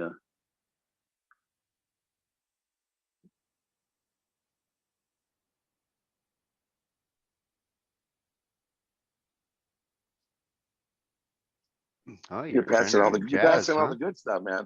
You're passing all the good stuff. I am looking for the. I think you must have gone by. Yeah, some of this does look That's all good. my shit, man. That's all my stuff, man. Oh, Oh, maybe are you on Mike's page or mine? I'll be going back. Oh yeah, play COVID. Play COVID-19. Play COVID-19. Right there. Play that one. This one? Next. No, I want to do the AI tune. Then we'll come back to that. Yeah. You're on but he's on my page, right? Yeah. Tony, you're on. You got to go to the other Noiser page. That's why all the good stuff's coming up, dude. It's confusing. Oh, especially with you two, because you both are silly noiser. The only difference in the handle is Ian uses an underscore. We're both silly noisers, so it's really fucked up. Yeah, I have to find like a link to get to your page. Yeah, I'm on a lot of the collabs there, so I should be like the other. Well, actually, if I go to Noisers, I should be able to find it. Like you tag all your stuff that way, huh? If you put in pound machine learning, and there might be an underscore between them, you'll see my my AI series. You use that tag, huh? Yeah. Pound machine underscore learning. They also collaborate together. So any of those where it was him and one collaborator, you could just click the collaborator and go. Yeah, you can find his page. That's how I always find him too. That's how I get the mic page. Jesus. Hallelujah. There it is. Now see if you can figure out what is the tag wrong works. with this. What is wrong with this picture when you find this song waiting? I'm interested in your reaction. I'll tell you what's wrong with you. One. Your PA has a little surprise for you. Waiting all day. She processed your entire music literally, or library, then learned how to play your guitar. Welcome home, honey. Another musical collab with the gifted Laura _ T. There's 2 underscores there. Machine learning and hashtag guitar. And I have actually checked this out because you see.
I love that little sticky synth sound that you're using there on that mid layer. Yeah, that was sweet. There's and most people think, oh, that's Laura singing. It's not. It's all computer. What did you use to do that? Vocaloid. Vocaloid? What's happening, Rolo? Yeah. Oh, I'm gonna have to do it. Yeah, which is like most people think of it as like a Japanese anime thing, and you can manipulate that thing. Wow, Depends that's on the been out MIDI. since 2004. Yeah, and the way the Japanese use it is totally insane. And I hope to get to that level someday, but it's hard to manipulate. And yeah, so but it's based on the type of MIDI that you feed into it, and that's where I change things because I'm driving it all from the keyboard. And most of the Vocaloid people are they're trying to sound more like a regular singer, Like a human. Yeah. yeah.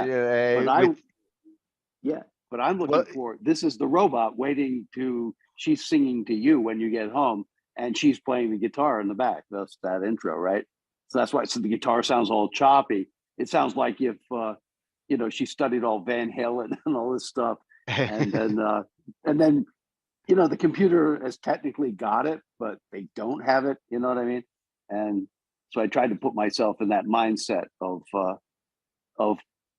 how the AI is going to interpret everything, just like your painting program there, where you tell it to, you know, give me Van Halen playing, you know, whatever, with a pop singer. You should But definitely that do voice Kiss, does Tony. sound You like should a do human. Kiss. It sounds like a Blondie kind of thing. Sorry. Right, right. But and there are settings in there that you can use. You could have Japanese singers sing that.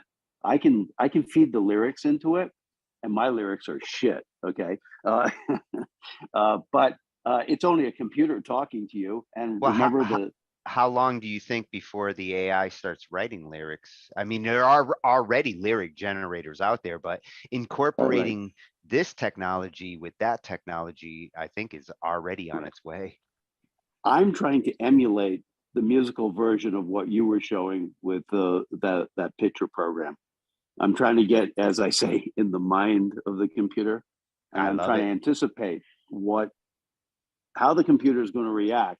So if she absorbs my entire music collection, you know, guess what she's going to hear, right? A lot of Jeff Beck and stuff.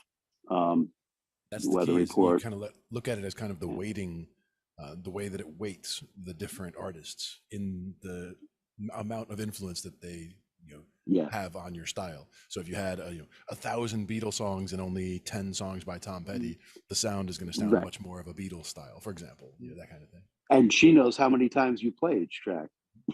Exactly. And there might be, but you're only human.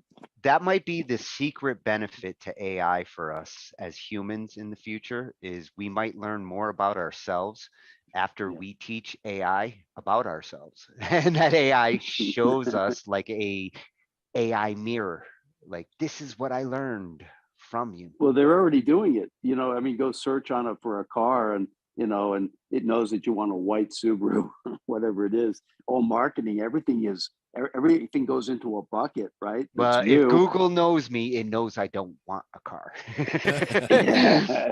It shows you audio interfaces. It shouldn't show me a car because I'm not going to buy one. Right. Audio interfaces and keyboards. Exactly. They wherever that money is. They do show me a lot of those. Yeah, exactly.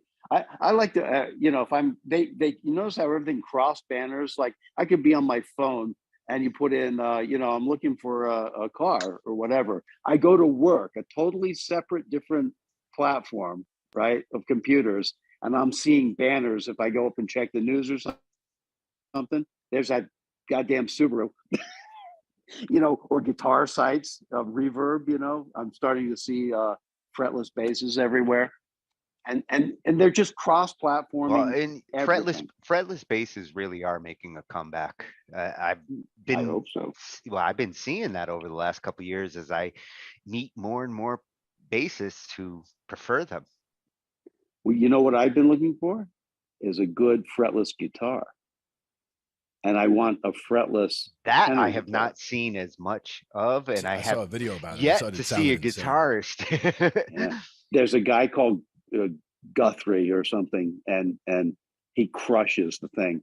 But the problem is, as the intonation, it's like violinists when they get up onto those high notes, they're out of tune to my ears all the time. You know, even the best violinists. They're so close together; it's tough. Yeah. Exactly. You'd have to have the tiniest fingers in the world, and you just breathe on the string. Right. I got the same problem. I got these big fat hands. That's why I have trouble playing the guitar. And so the problem is, I was good. I'm trying to find a fretless bass where I can play the melodies. And I've got this 4-string Sire fretless. It's a very basic instrument. It's a short scale, and I get the thing I think to get a great sound, but it's limiting. So I was trying to find a like a 5-string, and I was going to design it so that the C string was up on the top, so that I could play the melodies without reaching way over, and I don't even have a high E. And I was trying to extend my range on this thing, and I couldn't find. I could do an F series or one of those custom basses in New York, for $20,000. But you try to find the right instrument that has the right voice. One thing comes down to the neck as well. well. Then I was looking at the guitars. Yeah. And until you look at the guitars and the tenor guitars and some other things like that. And there's one made in France that I think has a steel neck. Have you seen that thing? And aluminum. Wait a minute. Yeah, steel, I guess it's aluminum. Steel neck? Aluminum, sorry. Yeah. There's a steel bass out. I saw a guy do that on YouTube, but it's the aluminum. I don't know if it's a Marseilles or it's got some funky French Would there name. be any advantage or disadvantage to building it that way? More sustained, to the sound. It was all carved out of one piece of aluminum. On a similar area, I saw a brilliant YouTube about the standardization of the piano, the size of the piano, right? And they were making a claim that it's actually a bit prejudiced that men have larger hands than women. And so there's this guy who makes a 3/4 Well, size Glenn has piano. larger hands than all of us. So there's a guy who makes a 3/4 size piano. Yep, we watched the and video and then all of a sudden you can play all this classical stuff with smaller hands, Oh yeah. But the standard is the larger one. There's only one guy who makes a 3/4 size, and it was just fascinating that well, see, on the keyboard side, you have seen mini keyboard, going back to like the old Radio Shack keyboards in the 80s where they started putting keyboards in. Yeah, they started putting keyboards into calculator size. Right. But I guess that's for like if you could take a standard piano and cut it down 25% down, I do think you'd get a whole bunch of piano players who struggle with the traditional piano keys, me included. Like, I don't have that perfect octave reach like Glenn. Yeah, that was the claim in the video, sort of, that it was not like a purposeful prejudice. It was like just a structural. It was more like standardization. Yeah, the design was in correlation with the strings and the building that had to be put into the and it was probably a big harp that they put. What if we took the harp and laid it on its back? What would happen? And that's the strings of the harp. It's much more easier to make these controllers now, because now in the digital age, like, we're not tied to the strings and all the things that have to make the sound. You can build a smaller controller and feed the synthesizers. You're going to see more custom size controllers in the future. Yeah, well said. But you can see when they started, though, like the idea being mass production and being able to mass produce keys, and they're all the same size. And that's what got in the way. So that kind of made it, once they settled on something, they said, go with that. And some people just have a harder time, and it could be that some of those people were just told, "Oh, maybe piano's not the instrument for you." Maybe that's why we follow a 440 tuning system, because in the 1930s and 40s they needed to consolidate tuning around the world, and electronic music as it was being developed. All the tuning standards were dictated by a handful of manufacturers to say, we want to make instruments and we want to be able to ship them around the world and have a consistency. And 440 became the set standard. Agreed. Despite the fact that it wasn't the best choice. It's a little sharp. For the 5-string on the bass, one of the big differences, like I have The Fender 5-string is the one that I usually use. The one thing about it is that it only has 20 frets. So 12, 15, 17, 19, 20 instead of 21, 22, 24. So I have a 5-string at the studio in Jersey over here where it's actually 5-string 24 frets. And with that one, you're actually getting, that much higher access. I would consider getting a 6-string at some point, just thinking about if I needed to get up to that high C string, like I would consider getting a 6-string before I would take a 5-string with a low E and a high C. I would probably go with the full 6-string and go from the low B to a If high you C. start playing a 6-string, you are in a distinct crowd of bassists there. Because a lot of bassists are doing the 5-string these days, but I've only seen like 2 hitting the 6-string. The thing is, once you go above 4, I mean, it's literally the same patterns that you would use continue the whole way through because of the way that tuning works. Everything is the same. So like, I would talk about how an octave, whatever note you're playing, if you go down, down 2 strings and over 2 frets, that's the octave. And with a bass, with a 6-string bass, same as a 4-string bass, with that 6-string bass all across the instrument, if you go down 2 strings and over 2 frets, you got the octave. Over the river and across. On a guitar, it changes. On a You know 6-string what guitar, you it guys changes. need is you need a bass that you can push a button and the frets lower to fretless. A bass that can transpose. Yeah, and you push a button and the frets come up. Yeah, absolutely. Who's the manufacturer making MIDI basses? There's got to be some MIDI basses out there. I know there's MIDI guitars. We have a fretless at the studio over there also. It's a 4-string fretless, but I played it for about 10 minutes and I'm sitting there playing it in the studio the first day we had it, and the drummer's like, wow, that sounds amazing for a fretless. And I'm like, wait. And I had to actually feel the neck to feel that it was actually well, they fretless, drew the looked line exactly like mine did, and I wasn't paying attention. I'm just playing. I guess the way I play is close enough to on the fret where I didn't notice the difference. Like I didn't hear things getting flat because I was playing where I'm supposed to. But well, that's good style. There's no frets there. Oh my god! And I was like, it's even better. And I started, but it was also flat wounds, which I'm not used to. I'm used to the round wounds, and so it was a totally different feel for several reasons, which was kind of cool. That's a good way to that's a good way to assimilate to playing a fretless. Something like that will help you shift over. Indeed. One of the other things for the different sounds was picks. Like that's one thing I found them in my bag over here. Some of these picks, like I don't normally play bass with a pick. I usually play finger style, but like this is like a fat. Yeah. Wow, look at how fat that pick is. Damn, man. That's made of rubber. So that's a super like a fat piece rubber of pepperoni. Pick. Exactly. That's what it feels like too. This one is made of felt. It's also very fat. But the thing was, when you play a note with it, it's like if you're leaving, you kind of like leave the pick against the string and it kind of mutes it. So you're getting this kind of a muted sound to it. You're like you can like kind of chug with these big fat picks.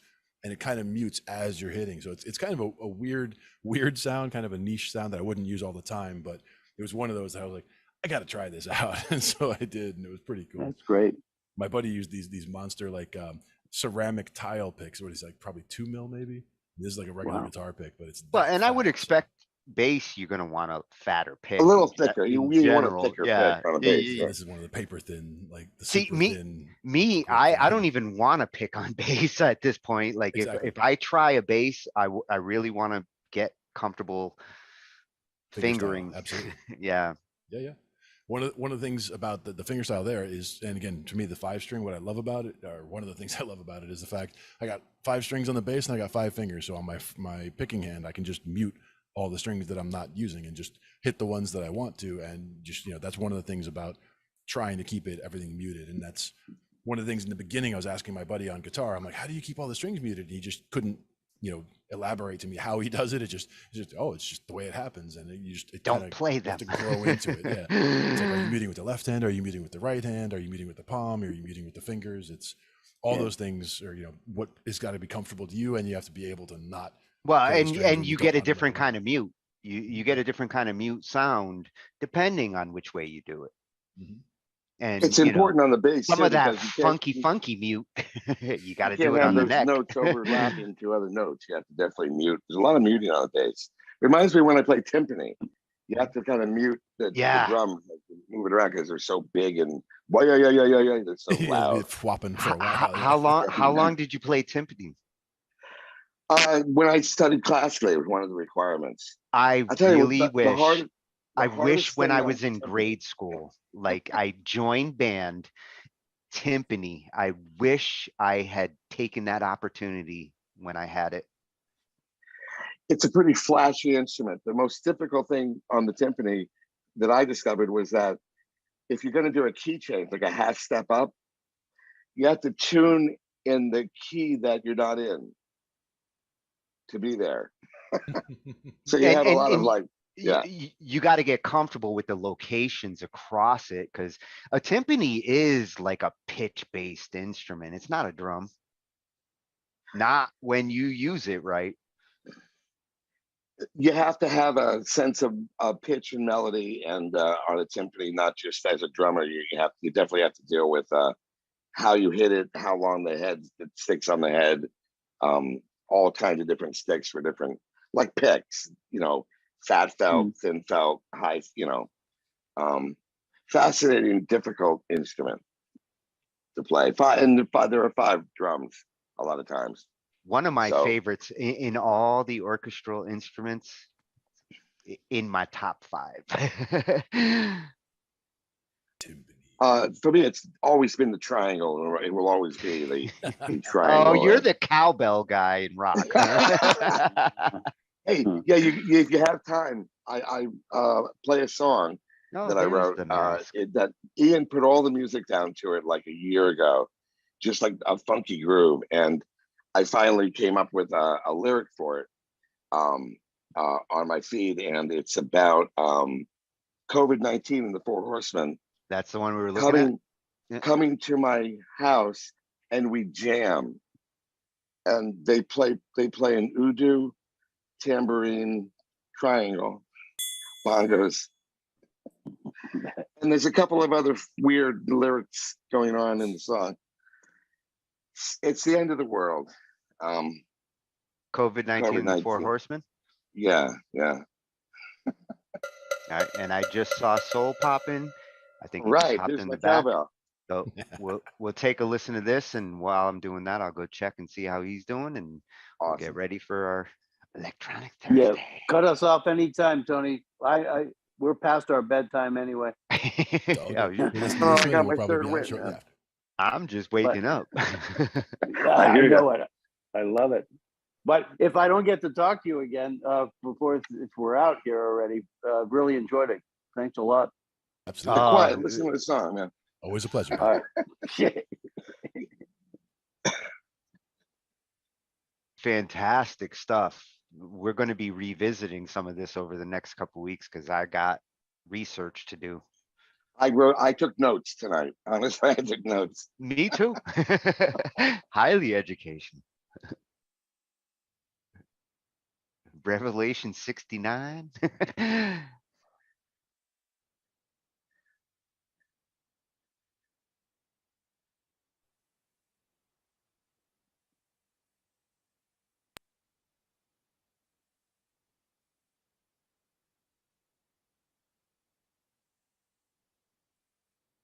I guess it's a pretty quiet song. He hasn't clicked on play yet, but it looks like he might have froze up for a second. I see he's got that same smile on his face. Yeah. It does happen sometimes. Is the other guy coming in and they kicks him off? Yeah. No, There's no such thing as multitasking for sure. I mean, we got to through here to the back room, so he's fine. But he was going to jump over there and check it out, but he has to actually start sharing first. But that's okay. We'll see if he's got it, and if not, we can try to steal the share from him and do it ourselves. Yeah, because there it is. When he pops out like that. Let's see. I hadn't seen Tony in a while. He's got that whole Moses thing going on, man. Looks really cool. Yeah, he does. And your hair is shorter, I think. Yeah, very. Yeah. Sometimes it's actually, right now, it's almost getting long compared to what I usually do. A lot of times I'll make it a little bit shorter than this even. Getting really short. At least my long-term memory is exact. Yeah. Now, which one were we doing just there? We did the waiting a minute ago, right? With yeah, now you got to switch over to. Oh yeah, I have a link on mine there. If you go down a little further, and it'll link over to the COVID. Yeah, that one. Ian has controlling interest, of course, and like I said, everything. Good. I got back in time. You got it, Glenn? Yep, I was just bringing it up. All right. Yeah, this Starlink is still. It's fast, but it's not perfect. Giving you the trouble, right? Yeah. We'll try this right here. Share that. Oh, I didn't even have my camera on. So And I am the 69th like. Just so you know. Ding, ding, ding, ding. When we're off air, I'll tell you what a 72 is. Right? Well, it's also Revelation 6:9. So. Oh yeah, right. It's a Oh, coincidence. actually, you know what? By the way, guess what? Revelation only goes up to 6:8. That was I'm goofing. Well, that's what I love about it. See, I see the humor. There we go. So we have COVID-19 and the Four Horsemen Jam, the Apocalypso, Revelation 6:9. Nothing to say except everything else. Bam. You can't write this shit.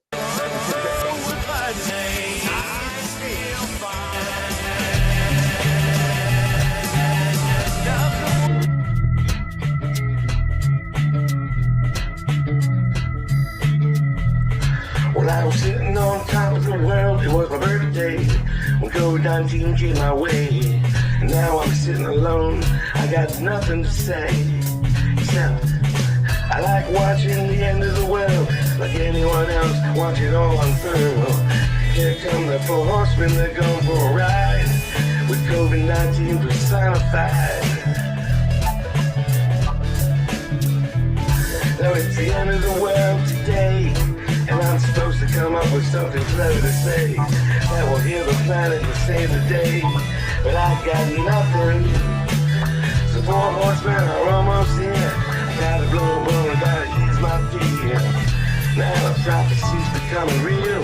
The four horsemen just broke the seventh seal. Is this a dream or is it real?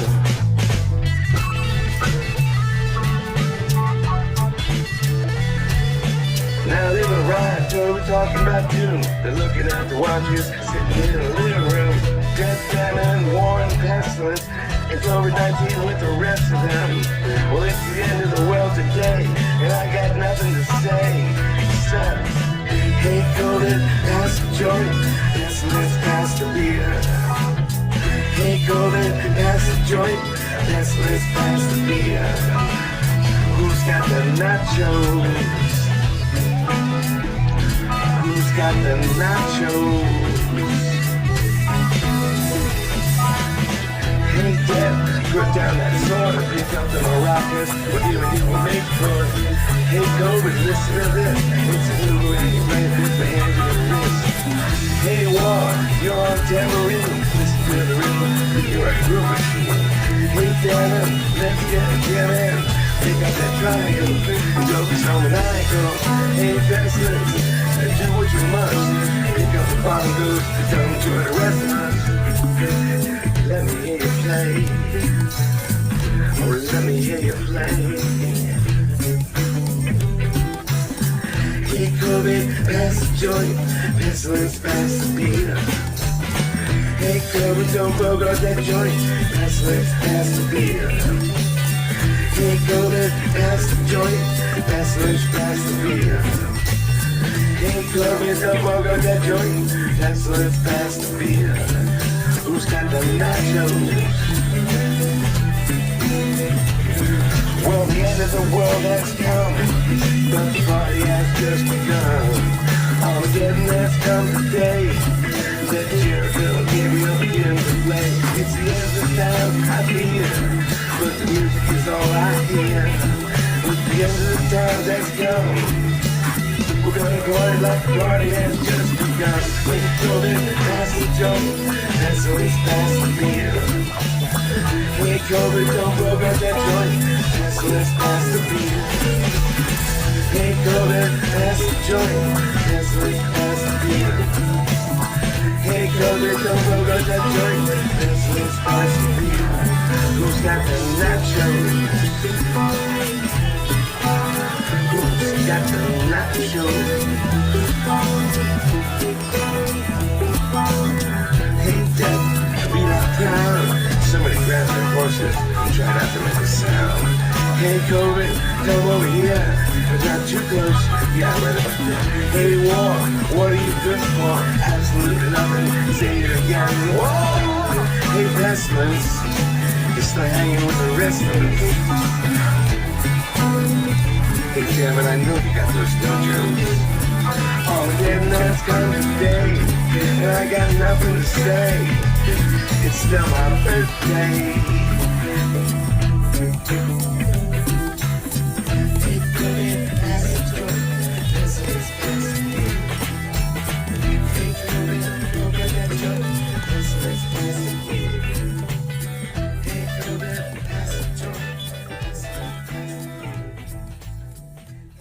That's your blues side, huh? Hell yeah. That was a Yeah. first take bass, I think. We just jammed through it. Yeah, it's pretty fucked up. Cool. We had a lot of fun with it. I love how you guys can bounce from the jazz to the blues and back and variate little swing. Great mix of genres. Thanks, man. Yeah. Yeah, thank you. Yeah, plus the instrument choices that you use help to lend towards those sounds, because sometimes it's just a different instrument that makes it sound jazzy. Absolutely. This was bluesy, but at the same time, the jazz feel in it was your instrument choice. Good bounce. Yeah, I guess all that you think that free music we grew up on, freedom to do anything we want, really. So many beautiful genres, you know, jazz, classical, you know rock. And a little reminds hippie. me of the freedom came from the hippies. when we used to play in high school, remember we used to play at people's like houses, outdoor jams, you know, teenagers, and people would just like jam, right? You know, like Rich Thorpe and all those guitar players, those guys from Groton would come over. You know, and I'm glad I have, you still like, you know, like the Dead and you know, bands like that. It's fun to play that kind of music. And you don't worry about, oh, we going to the bridge here? You know, I mean, you just play. And yeah, the Allman Brothers. Yeah, you actually go to the bridge naturally. Like the transitions end up happening with a head nod, or like I just felt like it was time to change. You feel the intention change, whether it's everybody kind of getting on the same page and finding their way there, or whether it's one person who just made a decision and just went, and everybody else jumped on board and followed. Or you know your musical partner, because if you play with me long enough, you will know when I tend to change. Absolutely. Oh yeah. Yeah, all that jamming was really good, man. Really good for us to just like organically watch each other and listen and build and play. Allman Brothers, Leonard Skinner, you know, all that rock and roll stuff, man. It was good stuff. Love it all, man. Yeah, sure. It's hard to believe that we actually used to play like Allman Brothers, Elizabeth Reed, and stuff like that, and the James Gang, and God knows what. We won Battle of the Bands with that song, man. Come on. Oh, you guys did Battle of the Bands in Norwich? Yeah, you guys got to play Battle of the Bands together, huh? Yeah, you've been together that long. That is really cool. We beat our friend. And he's a great guitar player. He lives up in Massachusetts now. And he was playing in the other competitive band, Jay Dempsey or Jack? Jay Dempsey. Jay Dempsey, yeah. Yeah, and he had it. And they were the hot shits. And we were sort of like these upstarts that came from like Ledyard, from nowhere. Are you saying Jack Dempsey in Connecticut? Yeah. Yeah. I know who you're talking about. Yeah, man. Yeah. Oh, he's a big swinging guy that in Groton. Rich Thorpe. Yeah, right. And yeah, right. And so they came late. They had a problem coming to the gig, the Battle of the Bands, right? And they had to change their song lineup, and we played before them or something, right? Is that how that went? Yeah, it was kind of like that. And the leader of the band, this brilliant guy, he put together an Allman Brothers medley, which was really mind blowing. And it was like an original twist on Allman Brothers tunes. And then we finished off with that Edgar Winter song. What was that? Frankenstein? No, before when he was like in those that live band thing with Edgar Winter, with Rick Derringer. Yeah, I forget. We didn't do Funk 49, did we? No, in the early days, but not at that gig. But anyway, it was this rockin' Derringer tune, and so and these guys were like stunned, and they were absolutely the rock solid favorites to win the thing, and we edged them out by just a hair. Who really knows who's? But they were the better band. Come on, man, we kicked their ass, man. We won. All right, we It's did. in the W column, right? A win is a win. But here's the best part, Tony. We're down in Norwich, and of course I go over there, and insult to injury, I end up stealing Rich Thorpe, the guitar player for our band. Oh, you got a musician out of it? Well, he was a bar. It was a bar. It wasn't a theft. It was like a exactly session player coming over. There's the mask. That's a real win. I mean, might be your how's it going? girlfriend. It might be my girlfriend, but you know what I mean. We can share the women. We can share the wine, right, dude? And Rich Thorpe is one of the most beautiful guitar players I've ever played with. So yeah, oh my God, lovely to play on you. So. Flowing. Well, it's really awesome that you guys have gotten to play together for all that time. That's a beautiful thing. Yeah, Land's going to cut us off within the next couple minutes because we're coming up on 4 hours, so we're definitely awesome. 4 hours. We got the mask. All right, guys, love you to death, man. Yeah, love you, man. Had a great time. Right? Yeah, that was a fantastic conversation. Highly educational for me. And stick around for the electronic show right after this. Yep, with so awesome. We come right back. We cover digital audio workstations and music tools. We explore theory, gear at 82. How to arrange, compose, and the art of arranging. Taking a look at AI and how the times have changed. On a PC or a Mac and even with a mobile device, we'll be talking about it all every Thursday night. From software to plugins and synths that entice. Dive deep into tech and let creativity take flight. Talkin IT. We're talking IT. Come and join in and have some fun. It's highly educational with a lot to learn. From bedroom producers to seasoned pros, we're breaking it down so knowledge grows. Whether you're a DJ or a beat making wizard, we got the tips and tricks to make your sound sizzle. Mixing and mastering, that's our jam. With the tutorials and tips on how much rev. Get the best quality from your setup and gear. Tune in every week and lend us your ear. We're talking IT. Come and join in and have some fun. It's highly educational with a lot to learn. We're talking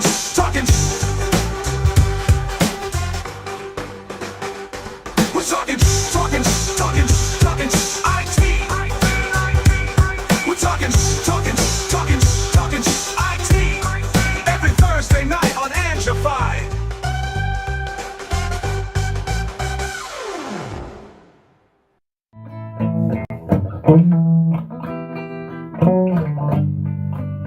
I love you, oh loves. Do you have those? Do you wanna share them with me? I love you, oh loves. Oh, do you have those? I'd like to share mine with you. Can we share? Are you gonna spread love or hate? Are you gonna spread love or hate? Are you gonna spread love or hate?